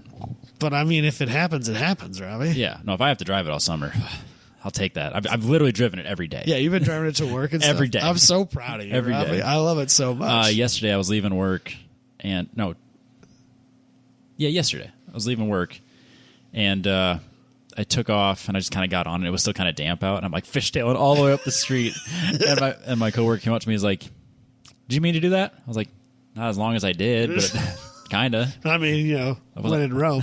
He's like, "Yeah, I was laughing pretty good about that because you were fishtailing it all the way up the street." Hell yeah. But yeah, she got some power, man. It's everything I wanted when I was shopping for these cars. It's Yeah. everything I thought it would be. God, I love them so much. I kind of sound like an asshole at a stoplight because I want to keep the idle where it needs to be, where it's Right. not constantly Yeah. just bouncing around. Searching. So it's a little. I always kind of have my foot a little bit on the gas just to kind of keep it right about $1,000. Otherwise, it just kind of drops a little bit Right. and fights itself. But then, of course, to go on that clutch, I have to like You got to give it a little. give it a little bit. It's like, and then Yeah. everyone's like looking at me like, "Who's this fucking asshole?" I remember the first time I drove a manual. Yeah, but it's not bad to drive. Like it's not great to drive in stop and go traffic, but But it doesn't like get hot or anything. no. And that's another thing you can reset on that dash with that program, because when you're at like operating temp, it's at 3/8, Yeah. and that's totally normal. Yeah. But everyone likes to see it at half, so you can like reprogram it to be half or on the gauge, Right. Because now it says like 3/8. It's like, is that up to temp? Yeah, it's up to temp. Yeah, I can see that. But Oh, and K&N intake. I mean, it's got some stuff on it, man. Yeah, it's well set up. Yep, and it's. I mean, you put some sticky tires, some good brake pads on there. It'd be fun on a track, Robbie. Yep. I'm just saying. Like, fast Fridays and Sunday fun days are back, Robbie. It's got conies on it already. So, like, $50 on a track day at RPM just to kind of see what it does, it wouldn't be the worst money you've ever spent. That's true. And it came with, I thought it came with drag wheels, but it came with these like knockoff Corvette wheels that he used in the rear, and then like in the front he was using 2 spare. I noticed that. Those were just Steelies. I honestly thought they were. Yeah, he put skinny tires on takeoff, like spare tires. Yeah, like it's literally one that's supposed to go in the trunk. Yeah, as like a spare tire. Yeah, they were using them as their fronts for the drags or whatever. Which is, maybe it's. I've never seen that before. It fits. I mean, sketch. Yeah. So that I thought I was going to sell them like, all right, I got the drag wheels, and I looked at them like, no, I don't. These are junk. Yeah. We'll put the spare tire back in the trunk, and then I'll sell these 2 Corvette wheels if somebody wants them for like next to nothing. Right. But it has a line lock, and I'm not going to take the time to disconnect it and pull it out of the car. And it had smoke tail lights that are on eBay right now that are going to sell, and it came with a 2-step launch controller. Yeah. But it wasn't connected to the car. It was just in the car. Like, he's like, you can just have it. I was like, okay. So I sold that on eBay for like over $200, and that paid for everything. What? Yeah, it paid for everything that I fixed on the car. Holy shit, those were worth way more money than I thought they were. Yeah, I put it on eBay with a starting bid at $100. I'm like, great. We'll see whatever happens is money in my pocket. It had like 16 watchers and like a shitload of bids, and it went over $200 and paid. That's for, crazy. It paid for everything I've paid for on the car already. That's crazy. The only thing out of pocket is gonna be the tune. Man, Robbie. Yeah. So I keep it. I literally get to go to the courthouse and say like, register, or the treasurer's office and say, registration for my GTO, please. I don't have to pay any tax on it. Well, you traded even over. Straight over. Straight across. Straight up. Oh, shit. Yep. It was. So is that what we decided is what they do? Allegedly, yes. Okay. I haven't confirmed it yet. I haven't taken the time to go to the courthouse. They don't like make you pay on claim to value or something like that? We'll find out. I don't think so. Someone was saying that you could do a couple a year that way or whatever. So we'll see. Okay. Because I still need to transfer the title on the Z. Because last year I went there to do it. Oh yeah. And then she's like, "Well, you need all these extra signatures." I'm like, "Fuck." I needed Josh's wife's signature on the title as well. Oh. So I never went back to get it registered. I was like, well, it's never going on the street, so who fucking cares? But it probably should have the title in my name instead of just the bill of sale. I wonder if you can do that, if you can just transfer the title without paying for registration. I think so. I suppose, yeah. It's the same form. It literally says title transfer and/or registration. Right. So, yeah. They're still going to get their taxes from you, Robbie. They'll get it. And I'm fine with paying the tax on it and doing the title transfer, but I'm not going to register it for the road. Right. But I am going to have to register the GTO and title transfer that. So hell yeah. Because I can only drive it so long without a license plate before someone finally pulls me 30 days. That was 45 days. Oh, that was with COVID. Yeah, I don't know if that's still valid or not. Probably not. I got the van registered. Yep. Walked in there, walked right up to the lady. I was out in 15 minutes, maybe less. Madison County is the same way. Yeah. I don't have to go to Polk County. That's why I love living in small towns. Yeah, Polk County would be awful. So good. Be there all damn day. Yeah. In and out. I didn't even make an appointment. Nope. Was literally the only person when I walked in there. Yep. There's 3 people just sitting there waiting for someone to walk in so they have something to do. I'm trying to decide if I want to take the time to go, because I can't just go after work because I won't be there in time. Right. So I do have to take either a half day or something. Right. But I was trying to plan it where I could do it in the morning before I go to an event. Could just quick run over there as soon as they're open, get all my paperwork done, get my plates, throw it on the GTO, and then take off for whatever we're doing. But I don't know if I'm going to be able to wait that long. I'll probably have to just take off work early and head over there. But yeah, so I've been driving a GTO with way too dark a tint that I don't like, but I'm not going to take the time to pull it off and put different on. Yeah. I think it'll look silly if I run no tint. I think it looks better with tint than no tint. Yeah, probably, because the back window's been pretty tinted too. Yeah, I don't know. We'll see. Maybe I'll change my mind and pull it all off and just go no tint. Or I'll get pulled over and get told, hey, you're going no tint. Matthew Hines tints cars now. Does he? Yeah. Call him up. Hit him up. Yeah. Because I mean, I don't like He's limo. probably put tint on a GTO before. Probably. I don't like limo tint all the way around. No. I think it looks like shit. Yeah. I'd like It's also a real pain in the ass to drive. It hasn't been too bad. No? No, it's not too bad. Is the back window tinted? Yeah, same as limo all the way around. Yeah, that's kind of annoying. Everything except the windshield. Right. Like if it was, because the 240 I had, I think the rears were 35%, and then the front two driver and passenger window were 55%. I thought that was a pretty good balance. You know, it's enough tint that you're not going to get harassed by cops, or it's light enough that you're not going to get harassed unless they're really looking for something. Right. And usually in a big city, they're not focused on tint quite as much. So is this guy like following you on Instagram? Or He follows me on Instagram. I can't bring myself to follow him because I don't. You don't want to know. I don't want to know. But he's been asking me all this stuff. Like, I'm always afraid that like we'll both get home and then like I'll be completely committed to the trade. He'll want his car back. And then like 2 days later he'll be like, "Hey, I changed my mind. This thing's a hunk of junk." Yeah, and that was my biggest fear is like we go through this entire thing, you know, the entire range of emotions of going through the process and then have him try to back out, which is why at the end of my bill of sale I always write, "This is sold as is, no guarantees, no warranty." Right. Always. Right. But he's texted me quite a bit throughout the week, basically just asking clarification on things. Mm-hmm. I mean, there's a lot of stuff going on. It's a unique car. So he's like, "What brakes do I order?" He's like, "I mean, would you take the time to just kind of like whatever send me some part numbers or whatever?" And I was like, "All right." So I went on Tire Rack, just be like, "Okay, here's the pads you need. Here's the rotors you need." I was like, "Just pick from these lists, one or the other." Right. What else did he ask me? He's asking about the differential and stuff. He's like, "Would this be a good diff for drifting?" I was like, "Actually, yeah, it would." Which is why I'm not going to watch what you do on Instagram because I don't want to see it wrapped around a pole. That's fair. But he's been super cool. I asked him a couple things about the GTO, but basically I've been able to kind of figure it out on my own for the most part on what's actually on the car. Yeah. Based on my experience. And so did he know you owned that car for like 15 years or whatever it was? And I don't know if he knew I owned it that long, but I think he'd looked up like Facebook, Instagram and stuff and realized. Well, yeah, I mean, if he followed you on Instagram, he has to have seen. Yeah, more recently. So I would assume he scrolled through. Well, yeah, I would scroll through and be like, Jesus. Yeah. Yep. So I mean, he was aware of what the car was and what I'd done to it. So I mean, right. Yeah, I didn't hide anything in the ad. I mean, I was fully completely open with like, here's the exact condition. Here's the damage on the side skirt. Like, if you take this vinyl off, you're either going to need to paint the car or put vinyl back on. Like, yeah, like the paint is trashed. Yeah, and I use that phrase in my ad. Paint is trashed. Like, I mean, I was very vocal about like everything wrong with this car. I don't want anyone to buy it and then be surprised by what you get. Yeah, there was an Odyssey that Katie had sent me that was plasti dipped black. Yep.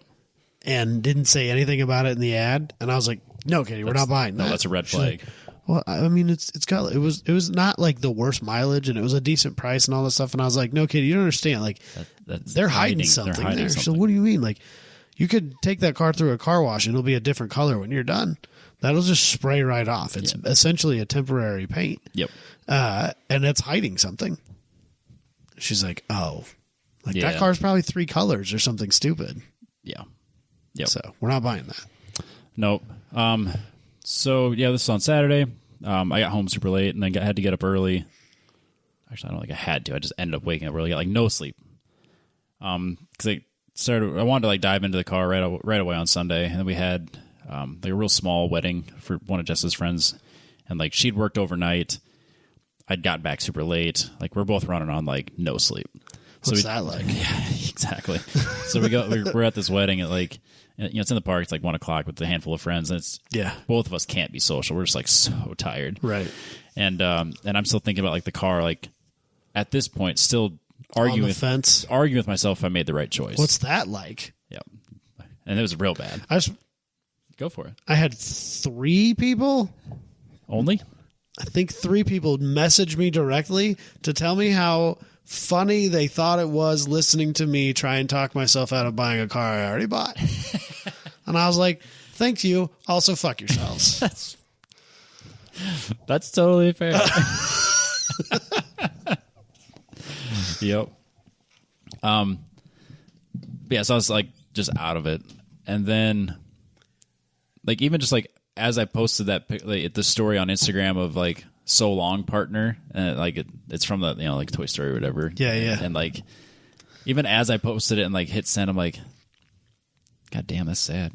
Like it is kind of sad. That's a sad post, dude. Yeah, dude. Like one of the group messages I'm in, somebody, I think it was Josh Fed, screenshot that, sent to me. He's like, really? Seriously? And I'm like, yeah. And he hasn't told us exactly. He said he bought a GTO or did a GTO, but he hasn't shown us any pictures.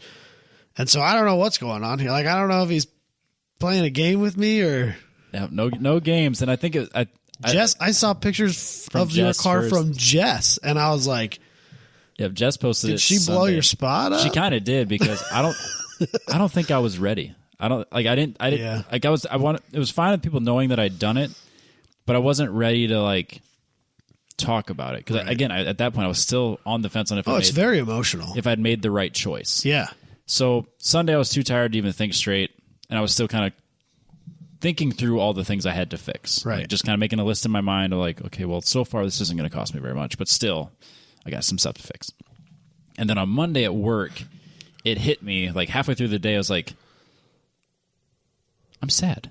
Yeah. This is like you should be. I made it through the day. I'm like, man, I feel weird today. Like, and it just kind of hit me like, it's because you're sad. Yeah. You were legitimately sad. You should be, Robbie. That car, I mean, that was one of the most important parts of your life for so long. Half my life. Like, basically half that's my a life. huge deal. Yep. So it hit me like on Monday. Like I'd never questioned the choice. Not necessarily never questioned it, but like I still believed at that point, like right away, that I'd made the right choice. Mm-hmm. Even if I had, even if I just turned around and sold it for the same amount of money, it was or what I was expecting to get out of 240. I still thought like I made the right choice. Yeah. The salvage 240 for a clean title GTO. Oh, that's right. I forgot about that. You know what I mean? Like I'm like even like on the test drive where I'd already made the choice. Like I'm not making this decision. By the time we'd gotten back from the test drive, I'm like, salvage title 240, clean title GTO. I don't have a choice. I forgot of this. I don't have a choice. It didn't matter to me. It shouldn't. And on a car that's that modified, it shouldn't. No. But on the drive back to when we were about to do the paperwork, I switched my decision back to I don't really have a choice. I have to make this trade. Right. I mean, it's not like you had other options. I mean, you've been trying to sell the car for a while. Yeah, and nothing was really coming up that nothing was worthwhile. Right. And it was getting to that point where like I was going to have to either drop it to a price that I know it was going to sell at, but I wasn't going to be happy about it. Right. Which, we were about there anyways. But, but yeah. So it occurred to me that like it was like that breakup where you knew it was coming. You just kind of waited for the right time to actually do it. Yeah. You made the decision to break it off, but you're still sad about it. Right. And that was that feeling I had for sure all day Monday, probably a little bit on Sunday. It just didn't really hit me. And then probably a little bit on that Tuesday where it was just like, I made the right choice, but I still feel sad. Like there's perfectly reasonable. Which is when we took it for a test drive or cruise around it on Sunday and just posted those pictures. And then of course everyone kind of knew what I'd already done. And then I made a post about my car, making the trade to that car, and kind of like, well, see ya. Thanks for the memories and basically changing the direction of my life. Yeah. For the last 15 years. Yeah. We wouldn't be sitting here right now if you hadn't bought that car. Probably not, no. On eBay. There's no way, dude. Nope. There's no way we'd be sitting here right now if you hadn't bought that car. For sure. Because I think we knew each other. Yeah. But we wouldn't know each other still. That's what it was between skating. But like, I wouldn't have gotten into autocross in college because I wouldn't have had the car. Do you think you would have even gone to automotive school? Because that might have changed that decision. I think that still would have happened because I think that was already in place by the time I bought the car. Okay. I think so. Because, if that wouldn't have happened, then we would have never reconnected in Ames. Yep. I bought this in November of 2006, and I was going to college. Okay. I'd already been accepted into college, I think, at that point. I had graduated. I was in college at that point. Yep. So I think in November I already knew my path. That's fair. Well, then, maybe, but still. Yeah, because I did most of the work on it while I was in Like all the bodywork stuff was over that winter, the original bodywork stuff, and then the rest of it, like the SR20 swap, was that following year while I was in college. Okay. But yeah, I don't. I bet you we wouldn't be here right now if that car. No, because if I didn't have an autocross car, I wouldn't have ever gone to Marshalltown. Right. And we only would have had the connection of skating. Right. And so we would have had a way more fun podcast about skating. I mean, yeah, probably. It'd probably be more successful. Yeah, that's even nichier though. I don't think. I know, but I feel like it would be. I feel like it's nichier, but also because it's so nichey, it's easier to spread the word. No, it's also the reason we basically walked away from skating was because how awful the online community was. We probably would have been fucking. Also, hated. I'm old and decrepit. That too, but like I got burned out on skating because of how awful the online community was. Yeah. I had to skate for myself 100% and like not even bother posting about it, because anytime you posted somebody or anything publicly, all these internet trolls would talk about how shitty you were as a skater. Oh, see, I never posted anything, so it didn't matter to me. Which is probably the smart thing to do. The only thing I ever did online with skating was watch other people's edits. Yeah. Which I find myself doing more and more again lately. Did the same thing. Yeah. Like a lot the other day. Yeah. A lot, Robbie. Yep. But yeah, so it occurred to me that I was sad, but it's made the right choice. I'm still super, super pumped about the GTO. Driven it every day that I can. That's been kind of storming the last couple of days, so I didn't drive it to work today. Not because I don't mind driving it in the rain. It's mostly because my road turns into a mud hole, and I'd rather drive the truck through the mud hole than the GTO. That makes sense. That makes sense. I mean, you are planning on reselling it. There's no sense in... Yeah. And, like, we've had severe thunderstorm warnings that have produced hail. Yes. And that would really fucking suck. Yep. It's already on the insurance, but I don't actually have a card that says it's on the insurance. Well, even if that's not the point. Like, you don't plan on keeping it. If it gets hailed on, I don't want to deal with that. Even if you sold it, it would be hailed. I'd have to fix it with the insurance money. Right. And I don't want to do that either. And, hopefully it wouldn't get salvaged, because that'd really fucking blow. But the Kelly Blue Book value on this is like $16,000. Pretty high, yeah. Like not like a 2006 GTO with 90,000 miles. Yeah, 90,000 miles. Yeah. Clean title one. Clean title. There's like 4 of those in the world. Not taking into account the fact that all the performance stuff, Kelly Blue Book is still comfortably around 15,000. Well, Robbie, performance parts don't add obviously value. Obviously, I'll give you KBB for it. Obviously, yeah. That $1,000 twin disc clutch, that means nothing. If I had the money, I'd give you KBB for it right here, right now. Telling you what. I'll just leave the Blazer here and drive that home. Oh God, it's so fun. I got to get a tune on it. I reached out to JB, and I know that Graham's been. I picked like the worst time to do it because I tried to call and he was already at the Ozarks on vacation. I was like, this isn't going to work now, is it? Yeah. So I just got to follow up, and that, or I know they do HP tuners at Off the Line now too. So I mean, I got options here in town. Unlike there used to be, I can dig around. I don't know if there's still a company or not. There used to be a company. I want to say they were in like Norwalk, and they specialized in Trans Ams. Oh, I think I know what you're talking about. And I think they had a dyno. Oh God, not Crown. What is it called? I know what you're talking about because when I was fighting, I think it was when I was fighting the SR20. They had me reach out to Admin Tuning, who's like a 350Z guru and a Nissan guru, but he didn't know AEM quite as well. I think because I sent him my data and it just never really worked.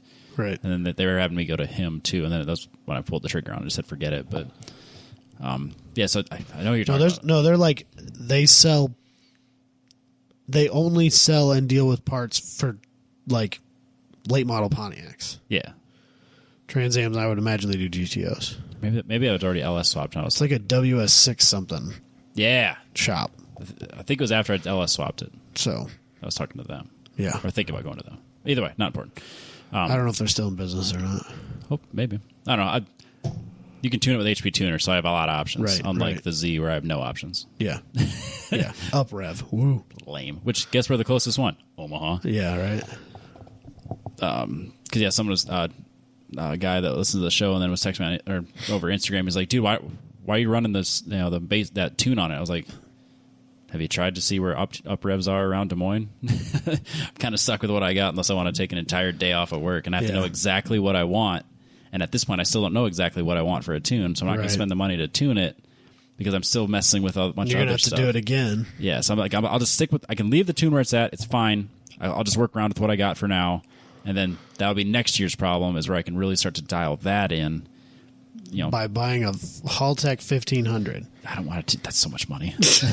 But yeah, that would be really easy. That'd be the smart. Problem solved though, Robbie. Because you really can only tune so much on a stock ECU. So I mean, if I really wanted to get into the weeds, that's the direction I would have to go. Yes. Yeah.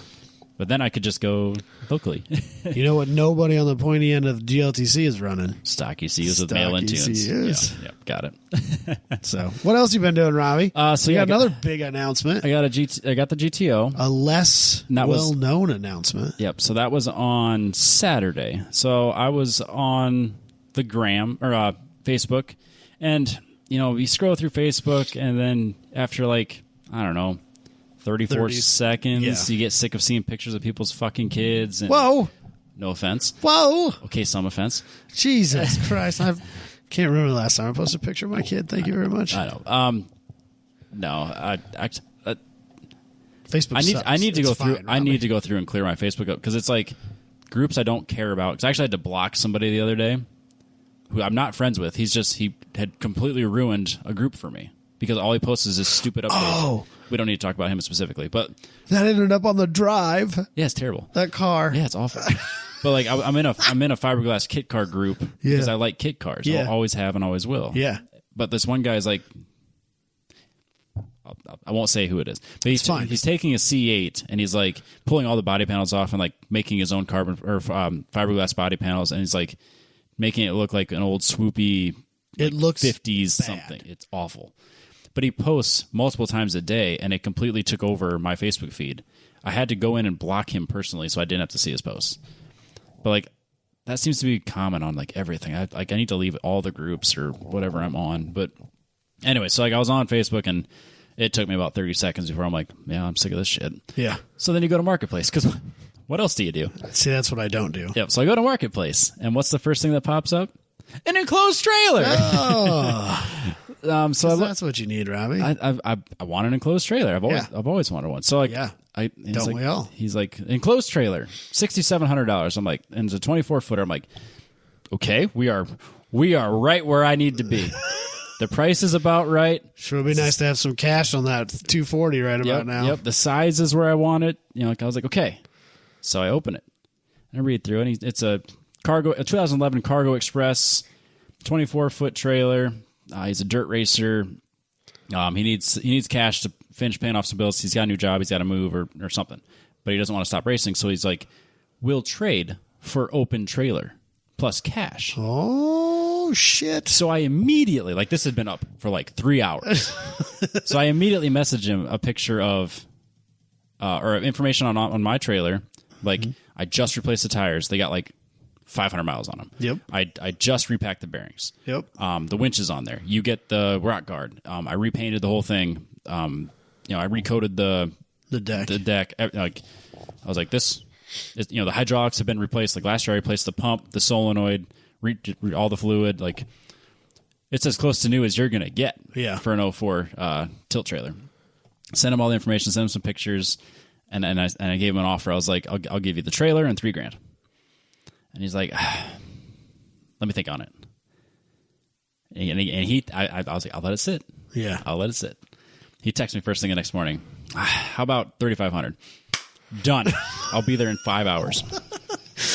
Where was it? Just north of town here. So it wasn't that far away. An hour north of here. So it's a real small town. They're all real small, an hour north of here, Robbie. No, I can't think of what it's called. I keep trying to say Dallas Center. That's not right. It's up through Highway 6. What's that? 141? Yeah, up 141. Okay. So I was like, okay, I'll take a half day off work, go to the bank, get some cash. Texted Jess, hey, guess what? She was not thrilled at all. She had just watched me get the GTO and that's the second time that you've done that with her for a trailer. Yeah, that's funny. So I was like, hey, here's what I'm doing. I was like, this opportunity is not going to happen again ever. No one is going to want to downgrade to an enclosed or an open trailer. No. And take $3,500 for an enclosed. Right. Ever. It's not going to happen. No. And she just happened to be on the phone with her parents, like just catching up or whatever. And she's like, it's on speakerphone so her dad can hear. And she's like, so here's what Robbie wants to do. And she tells him, and immediately her dad goes, that's a hell of a deal, Jess. Yes. Nailed it. Yep. So we go up there, and she's done with clinicals on that like already, so it's just finals and stuff. So cool. So she's like, all right, well, we'll go up. She'll go with me. So we go up there, and she takes one look at it, and she goes, yeah, you made the right choice. And he was into my trailer, as a trade. He's got let's see, we have more pictures. So sorry, terrible podcasting. Come on, Robbie. Terrible. He's got like one of those really nice aluminum oil holder shelving things that stayed with it. Oh, for like quarts of oil and stuff like that? Okay, yep. I got what you're saying. He's got cabinets up front with a bench top, and then he's got these 6 little posts that hold wheels on the side of the wall that were already there. And it's a nice enclosed trailer. And Jess was all like, before we even got halfway home, she's talking about like, well, I can repaint the cabinets, and then we can, we could do, whatever, the epoxy to the floor, and then we can use it as like, do more stuff to make it comfortable as a camper. Well, so like Jabay's new trailer Yep. has I think it's got an air conditioner on the roof, Yep. which is real easy. Yep. Like I could help you put that in if you need to sure. or whatever. It's not a big deal. And then his has bunks that fold up against the side of the wall Yep. and just drop out. Yep. And so they're out of the way when you're driving down the road and you got a car in there, and then they drop out and you got a place to sleep. Yep. I know a fab guy. I think his are just made out of 2x. Oh, yeah. But yeah. Yeah. But yeah, so and the mattresses stay in them and everything. Oh. He has like single-size mattresses in No, them. my plan for now is just to throw the air mattress on the floor and whatever, and then keep upgrading it throughout. Get air conditioning and make it more comfortable and But yeah. So it was kind of funny though because she was like, okay, we gotta stop spending money. I was like, Jess, I got a GTO and an enclosed trailer for $3,500. We're fine for now. But she was still like, we need to hunker down. We need to hunker down on our budget and start. And like I was like, Jess, it'll work out. Everything works out. No shit. The most recent patent check showed up a day later. I mean, obviously, you don't need to say, but yeah, It didn't cover the whole thing, of course. but it was a pretty good check, though. Yeah. Sweet. So like, it wasn't $3,500, but it was a decent check. Money you weren't expecting. Yep. So yeah, like I knew it was coming eventually because like I haven't written a patent in a while, and it takes a while to get that cat. You can't budget it. No, it just shows up, and I was like, Jess, it's gonna work out. And like literally the next day, it shows up in the bank. She's like, what's this? I was like, oh, that's a patent check then. Oh, you gotta be fucking kidding me. It just works out for you, doesn't it? Fuck you, Don. God damn it. Yeah, I mean, it didn't offset the whole $3,500, but yeah, it was good. That's funny. Real good. That's funny. So look at you, Robbie. Yeah, really changing shit up. Wheelin and Dealin. God damn. And I paid in cash. Oh, I'm so proud. Yep. And he immediately had that trailer for sale. Yeah, what was up with that? I never messaged. It's not my business, but Well, yeah, but you said he was. I figured he was just like, yeah, fuck it, I'll take the trade and sell this thing too. It's fine. yeah, maybe because he just. But you said he was looking for the option to downgrade. Like Yep. that was. I don't think he liked the tilt. I think he had a buddy that had a hydraulic tilt just like mine that failed, and he saw how much he had to mess with it. Which I know how that goes. Yeah. And I think he didn't want to deal with that. And then I think he probably tried to load his dirt track car on it, and it didn't fit very well, and immediately just threw it back on for sale. I think he did it. He had a race because he does figure eights here locally, and I think he had a race that Friday or Saturday night or whatever, and I think he did that weekend, and then immediately put it for sale. So I assume he went racing. I don't know that it even was that. He used your pictures. He used my pictures, yes, because I could tell that But they I- were at your house. but I never saw the ad again. Like I went searching for it specifically just to see how long it lasted, and I wanted to save it just to see if he sold it, and it never popped back up. Right. So and maybe he sold it, or maybe he changed, I don't know. I wonder if I can find it because it is in a group message I have. Oh, I bet the actual link. Yeah. Oh, see, I bet I could search in here. I didn't because I opened it up and then closed it and like, oh shoot, I should save that, and then I couldn't find it again. Yeah, who knows, man? But yeah, so it'd been a good week. And then, so last weekend, actually, before we get too far, I got to remind everybody to head over to mypetrobox.com. Yeah, get your Petrobox. My Petrobox showed up last week. It was awesome. But you should be getting your Petrobox in, you have 20 days to sign up for July. Oh, you know what I messed up last week? I said that there was remember how I said that there was Eagle Grit coming? Uh-huh. That's in August. It's in August. Damn it. So, but July's will be good too, as they all are.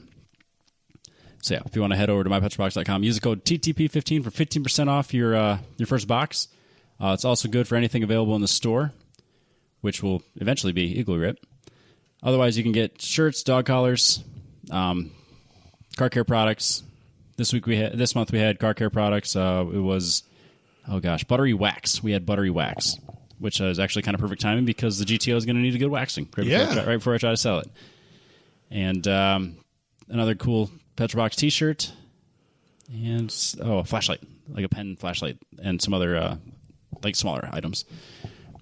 But yeah, it's always fun to have that show up once a month, and then you can just add it to your collection of the car care products that you use all the time. I did find the post, but it is taken down. Sold or down? Just gone. Just doesn't pull up. Nah, shoot. So, but yeah, mypetrobox.com. I found my hooker header T-shirt. I was really excited about it. Oh, good. Yeah. But if you need another one though, you could go. I know I was gonna, and then I found it. Right there. Oh. But I might buy another. Yeah, it's right there. That one with the heart. Yep. Yeah, if you need another one, you just go to mypetrobox.com and you get 50% off. I should. I just bought a bunch of our shirts, so I'm gonna wait a little bit. Yeah, I do appreciate that you're wearing our shirts on the live stream. It means a lot to me. I know, right? And nowhere else. Gotta keep them looking minty fresh. Looking fresh. But yeah, and don't forget that every month they give away a set of Rotiform wheels. So if you get the golden ticket, you get a free set of Rotiform wheels. And the odds are great. The odds of you getting a set of Rotiform wheels are probably better than me getting a GTO and an enclosed trailer all in the same week. And I made that happen. You could get Rotiform wheels. I'm just saying the odds could be in your favor. Yeah, absolutely. I like to imagine that John is like standing in the Petrobox warehouse and he's holding the golden ticket. He just closes his eyes and he goes, "That one." And he goes, "You, Mr. Brad Smith, you get wheels. You get wheels this month." Yep. I mean, they have to love when they get that phone call like, "Did I win?" Yeah. And they're like, "Yeah, you won." Woo! And then they get their free wheels. Yeah. And then you get wheels that literally show up at your door. That'd be sweet. I enjoy when new wheels show up at the door. It's been a while for me. Not that long. Koenigs, they showed up the other day. Yeah. I bought Koenigs too last time I bought wheels. Yeah. Koenigs are where it's at. No, mine might be Enkis. Enkis were my go-to for a while. It might be Enkis. Enkis and Koenigs, man. That's good. It's good stuff. Good value. Yeah, absolutely. I'm all about the value. I'm not spending 3-piece money. No. And I'm not buying Volks. No.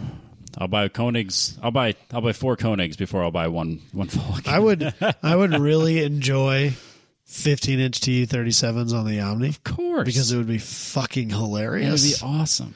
But I'm not spending that kind of money. Absolutely. It's not worth it. Nope. So. Nope. Yeah, mypetrobox.com. Use code TTP15. One more thing from me. So you know how at Grid Life I broke things? You have one more thing? Oh, shit. I forgot about this. I broke things. You did. You broke lots of things. A transmission, some exhaust. Yep. So I basically everything else has been fixed. Like I was able to get a Y pipe off of Marketplace. Like a stock one? Yeah. I mean, it's... Yeah, who cares? Yeah, whatever. Right. That's not the goal here. It's slightly more restrictive, I think, than what I had. It's probably thicker. It is thicker, and it has heat shields, which might not be bad in this situation. And it's going to have OEM fitment, whereas the other one didn't. That's fair. So I was like, whatever, I bet it was super cheap too. $50. Yeah. So it's fine. Everything else has kind of been fixed, like the wiring stuff. I got a new IPDM box, and I cut the splitter thing off my bumper, so I'm going to redo my whole front end. Add brake coolers. I already had all that stuff. I just didn't have the time or take the time to do it. Yep. But the transmission was the big one. Everything else was kind of, no problem. I'll get that stuff done. But the transmission was the only thing that worried me. So I dove into it a couple weeks ago, or right away, basically. I tore the whole transmission out you had that thing out like the next weekend. Yeah. Yeah. So I headed out the next weekend. Couldn't believe... Did I talk about this last week on the show? No. We didn't have time because we had Apex adjacent on the show. So I pulled it apart, and I expected to find, or just smash synchros. Right. Or something. Right. And I didn't. Some, aluminum flakes, sure. But, nothing broken. Then I found the 5th and 6th clutch fork. The fork actually was broken in 2 pieces. So I was like, okay, well, I guess I need a new fork. Well, clearly, this didn't just break on its own. It's because I was slamming gears too hard because my synchros are bad. No. The synchros have, no wear. Really? Whatsoever. I'm already in there, and I'm committed to, if this has even just, a hint of wear, they're getting replaced. Right. I'm already in here. Are they expensive? If I replaced all of them, it'd be very expensive. Yeah. But if I replaced 1 or 2, it'd be $70 a piece or whatever. Okay, that's not it's not the end of the world. It's not the end, yeah. But no, none. Because I've always ground going into 5th, just every time. And I was like, okay, well, I gotta replace those synchros. Every time I did it, in the back of my mind, I was like, okay, I'll rebuild this later.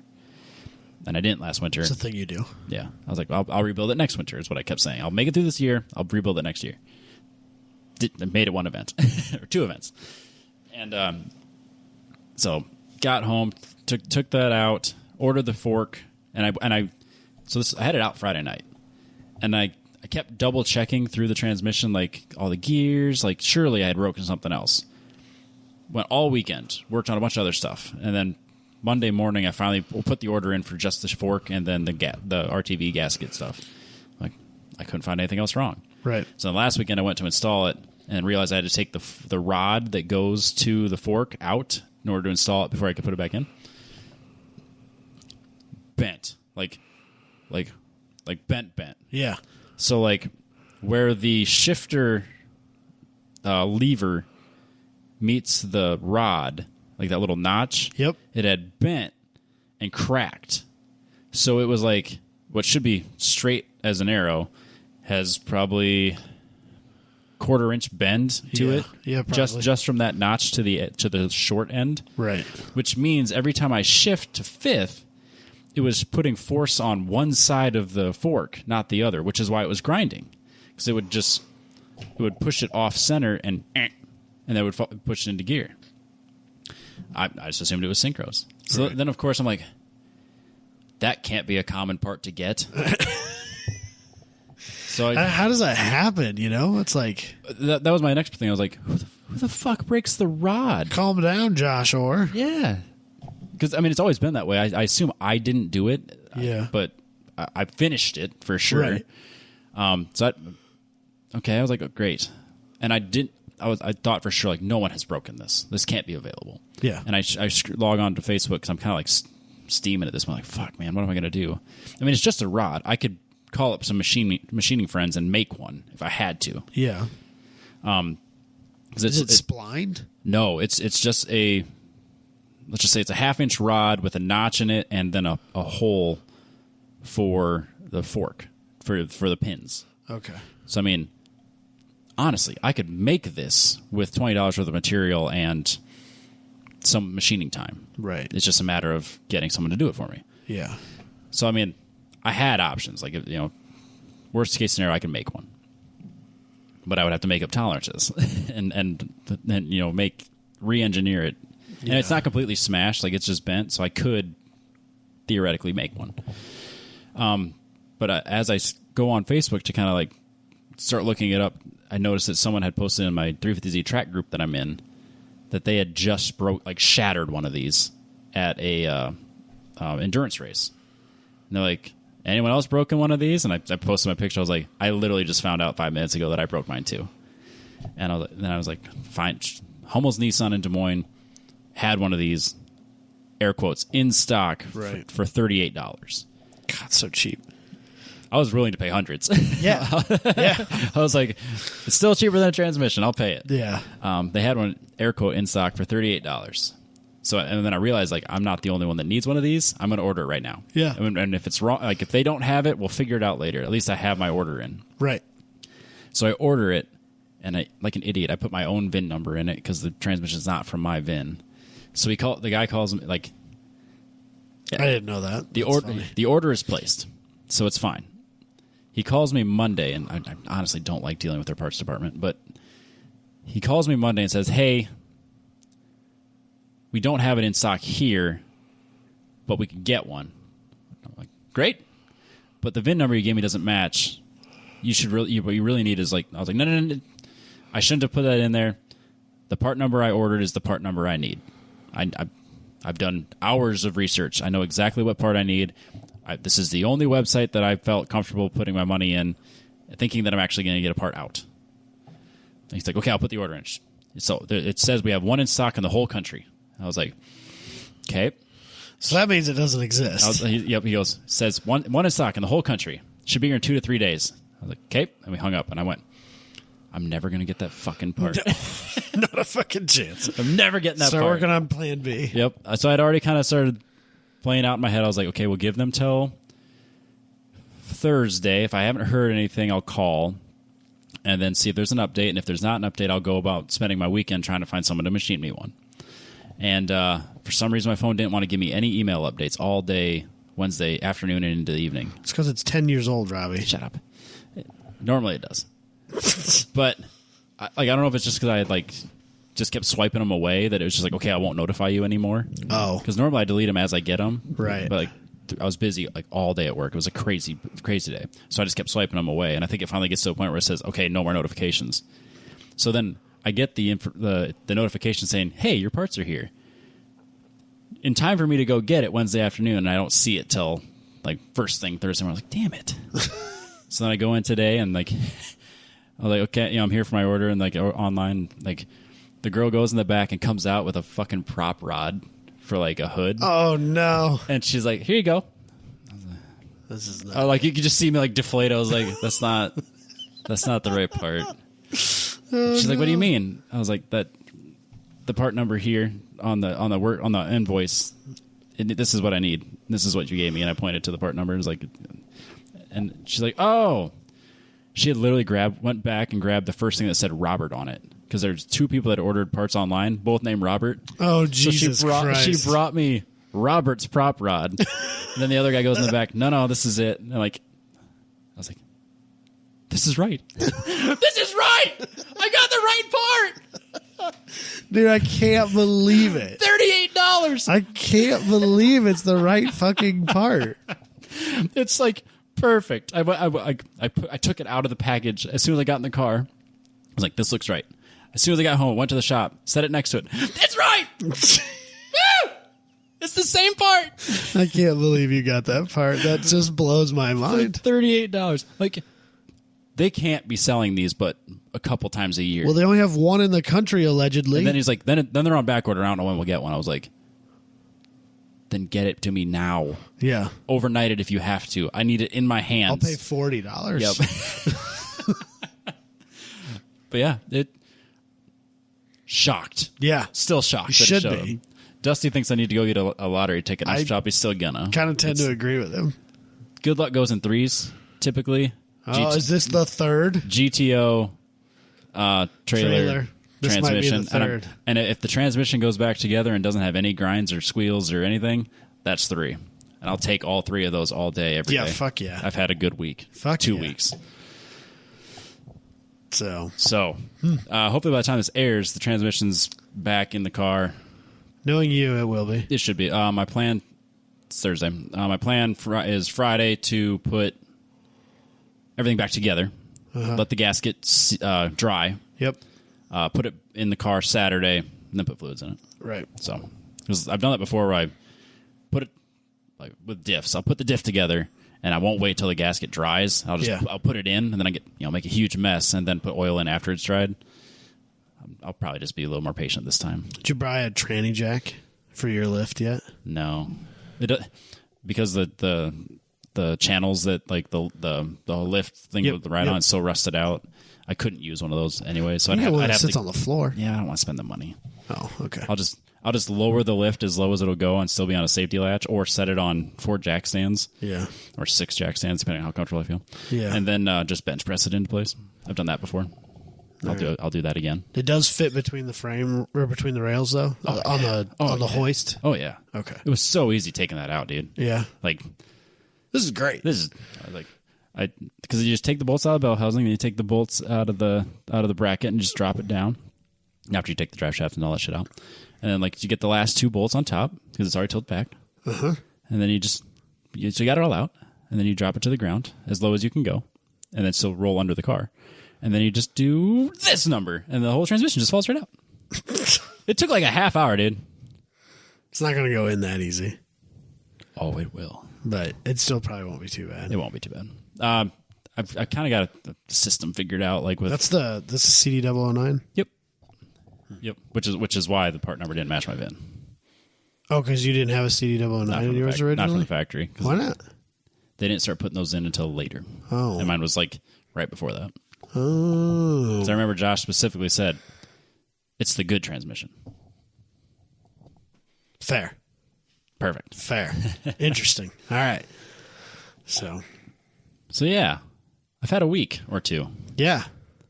Just daily driving GTOs, enclosed trailer life. Living that life, man. Yep. The Z's well on pace to be ready for when I need it to be ready. My dad said, and I quote, "At least this time he bought the engine with the car already instead of having to swap it out like an idiot." Oh, I'm not a complete idiot. My dad just does not understand the swap mentality. Oh, the swaps are awesome. Like, why don't you just, instead of swapping an engine, just buy the car the engine came in? Because the Camaro is not a great car. But a GTO is a great car. It is. The GTO is a great car. Yeah. Even though it doesn't technically exist because it's from a country that doesn't exist. Well, I mean, it does exist. Everybody knows it's that. right there in your driveway, Robbie. Whatever is in my driveway. The Holden doesn't exist. Yeah, the Pontiac exists. Right. And just for clear, I'm not going to put all the Holden badges on it. I'm not going to. Come on, Robbie. It's part of the ownership. I'm not going to spend the $1,200 for the Holden bumper. It's part of the ownership experience, Robbie. No, I'm so happy. You only do that on G8s. Is it? I thought you did with the GTOs. I've seen way more G8s done up and Really? SSs done up than GTOs. Huh? I've only seen the GTO. I guess I have seen the G8 now that you mention it. There's a whole gaggle of them that show up at our Cars and Coffees. There's like literally 4 of them that roll in together that are all holding out. I'm picturing the black one. Is that a G8 or an SS? I don't remember, but there's a group of them that have done that to both of those cars here in Des Moines, which is a very strange thing to me. Yeah, it's not worth the money. I don't get it because it's not that different. And like, I mean, I don't think it looks bad. No, it's different. I'm not even sure it's better, but it's not bad. No, but like, and I mean, Des Moines is not a big town, and I would really not call us a car town either. You know, not as heavily car scened as some other right? Because cities. like we don't have a drag strip that's close by, and we don't have a road course, and we don't have a very. I mean, so you got Eddyville. We have a decent autocross community, but it's not like huge and thriving, and we have a dozen different places to go and race at. We have 2, right? You know, and so like, you know, the car culture exists here, but it hasn't bitten like it might in other places. Like even Omaha or Kansas City. I feel like Omaha has a way better because strong. like 1320 videos based there, right. And they get all kinds of wild, weird shit going on there, and the drag strip's 20 minutes away, and the racetrack or the road course is 30 seconds away from that, and so like you know, I feel like that town has a bigger scene. I can see that, yeah. And we still somehow ended up with more than one like conversion G8 or SS. Yeah. And that's just weird to me. It's kind of an obscure thing. Like you see like 1 or 2 here and there, like at a show, let alone 4. Fine. At a car it's show. fine that they did it, but I'm shocked that there's a group of them. Yeah. No, I would expect to go to like a car show and see 1 or 2. See one seems perfectly reasonable. 4 at a regular Cars and Coffee, surprising. Yeah. Yeah. Nope. So, whatever. But yeah. But if I ever do take it on track, I will be sure to use my ApexPro. If you want to get on track and use data, use your ApexPro. Right here. This is a Gen 1, but they have a Gen 2. Use the code TenTenths for 10% off if you get your window mount. So it's basically a free window mount and some discount.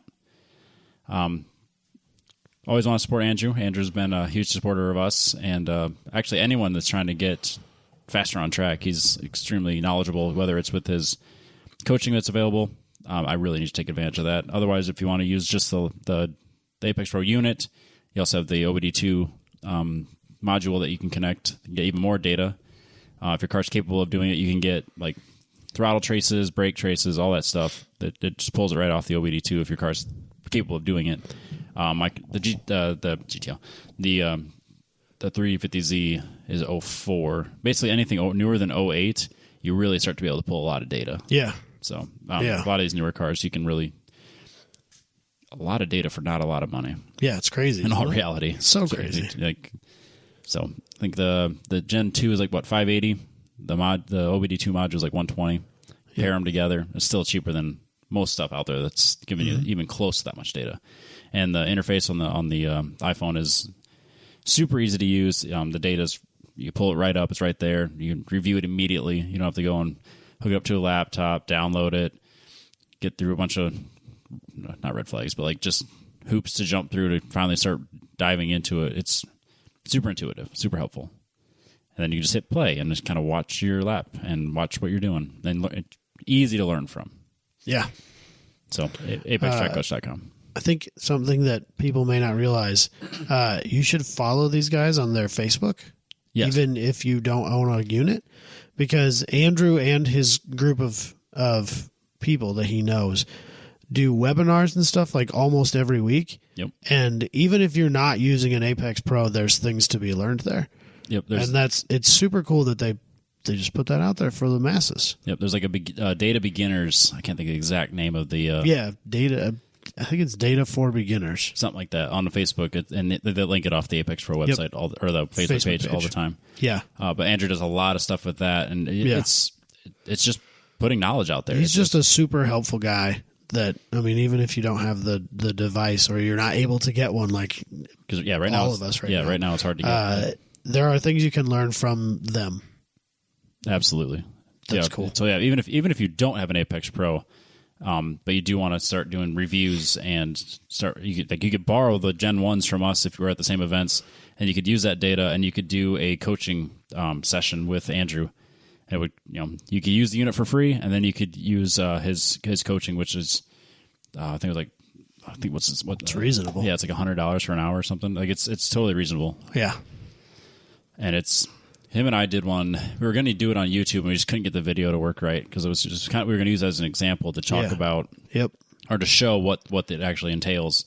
Because we just walked through one of my laps. I think it was a Coward or Heartland Park or something, and we just kind of walked through it, and he's like, well, what you're doing here, you could be doing this and like this, and like, just kind of talk through the things I could improve on it. And he's a really good coach in a way that like he points out the mistakes you're making without making you feel like you're an idiot for making those mistakes. Yeah. Like he's showing you like, here's what you're doing and here's how you could do that better and be faster. Because he's the nicest person on the planet. He's a very good coach, and he absolutely, and that knowledge and that understanding of how to use that data spills over into the ApexPro and makes it super easy to use.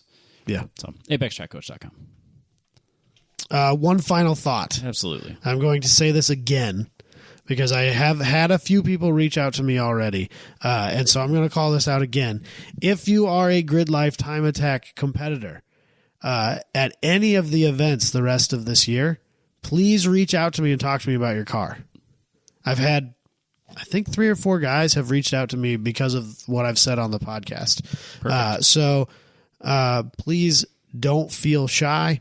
I'm reasonably approachable. Yeah. Well, I mean, if they say, "Hey, Adam," yeah, I might not be I'm terrible about getting back on my messages because I'm busy and sleeping and stuff. But I will talk to you. I do want to know more about your car. Not only do I want to know about your car, but I want to know about the story behind it. And if things are going on in the weekend, I want to know those too. Good or don't bad. feel free or don't feel weird messaging me throughout the weekend of events. Yep. If you're at an event and finding me is probably difficult, you can always message me because I would love the opportunity to share those stories because the stories is what make Time Attack the most interesting. That's funny that you say it's hard to find you. There's 3 places you'll be. You'll be at the live streaming tower. Yeah. You'll be next to Adam Jabay in Grid. I've actually been avoiding that as much as I can. Okay, because I'm already busy enough. You'll be in two places. Yeah. You'll be next to the gigantic trailer that says 10/10ths podcast on the side and has a huge picture of Adam Jabay on the back. Yeah. Or you'll be in the live streaming tower. Yeah, that's mostly true, yes. And if you see him wearing his 10/10ths podcast t-shirt walking through pits, you yell, "Hey, Adam!" You call him over to your pits or your pits. Paddock. Yeah, whatever. I try to do paddock walks a few times a weekend. Not only because I enjoy talking to people, but because I really like looking at the cars. And so if you see me, grab me. Absolutely. So I'll be at Audubon this weekend, but it's too late for that. It's too late for that. But you'll be at basically everything else. I have PPIR the intention for of sure. being at all of their events this year. Even Mid-O. Yeah. That one I feel like would be the hardest. Everything else seems like no problem. Alpine's probably the hardest. Really?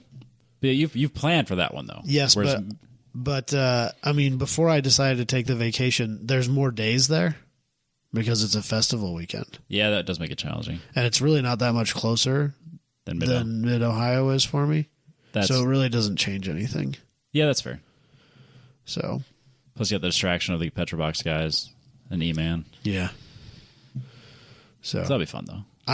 It's going to be interesting. I'm very excited for the rest of this year. Yeah, the Heartland Park event is going to be off the hook. Everything I do from now until then is to make sure that I am at that event. I'm okay with missing literally every other event. We are going to have such a buddy group. It's going to be half the paddock is going to be 10/10ths podcast buddies. I can't wait. Who have not really gone to very many Grid Life events. Yes, because they're kind of tapping into a market that they haven't been in, and I really want to show to them that this is worth being there. Oh, Grid Life at Topeka. Yeah, I want to show Grid Life that it's worth coming to the real Midwest. Absolutely, to do events. I was talking to Matt Williams because he called me the other day. We were gonna. I know why he called you. Yeah, I'm well aware. We were gonna have a quick conversation. We talked for well over an hour. Quick conversation. Matt Williams has never had a quick conversation in his life. It was nice. We need to have him on the show. Yeah, I said that multiple times. Yeah, it'd be the easiest podcast. Oh God, I wouldn't have to say anything. Good. So good. But we literally just bullshitted for an hour, and because he'll be at Topeka, and I was like, dude, I don't think people realize how perfect Topeka is for a Grid Life event. It's so good. You have the skid pad, you have the drag strip, you have the road course, you have parking for days. Yeah, it's the biggest. It's probably the biggest track that they're gonna go to, except maybe PPIR. What about Road America? I don't know how much. From a camping standpoint, yeah. Right. I don't know how much real estate there is there to park. It's huge, I'm sure. But I've never been there. I don't know. I'm not. Yeah, I'm honestly not sure.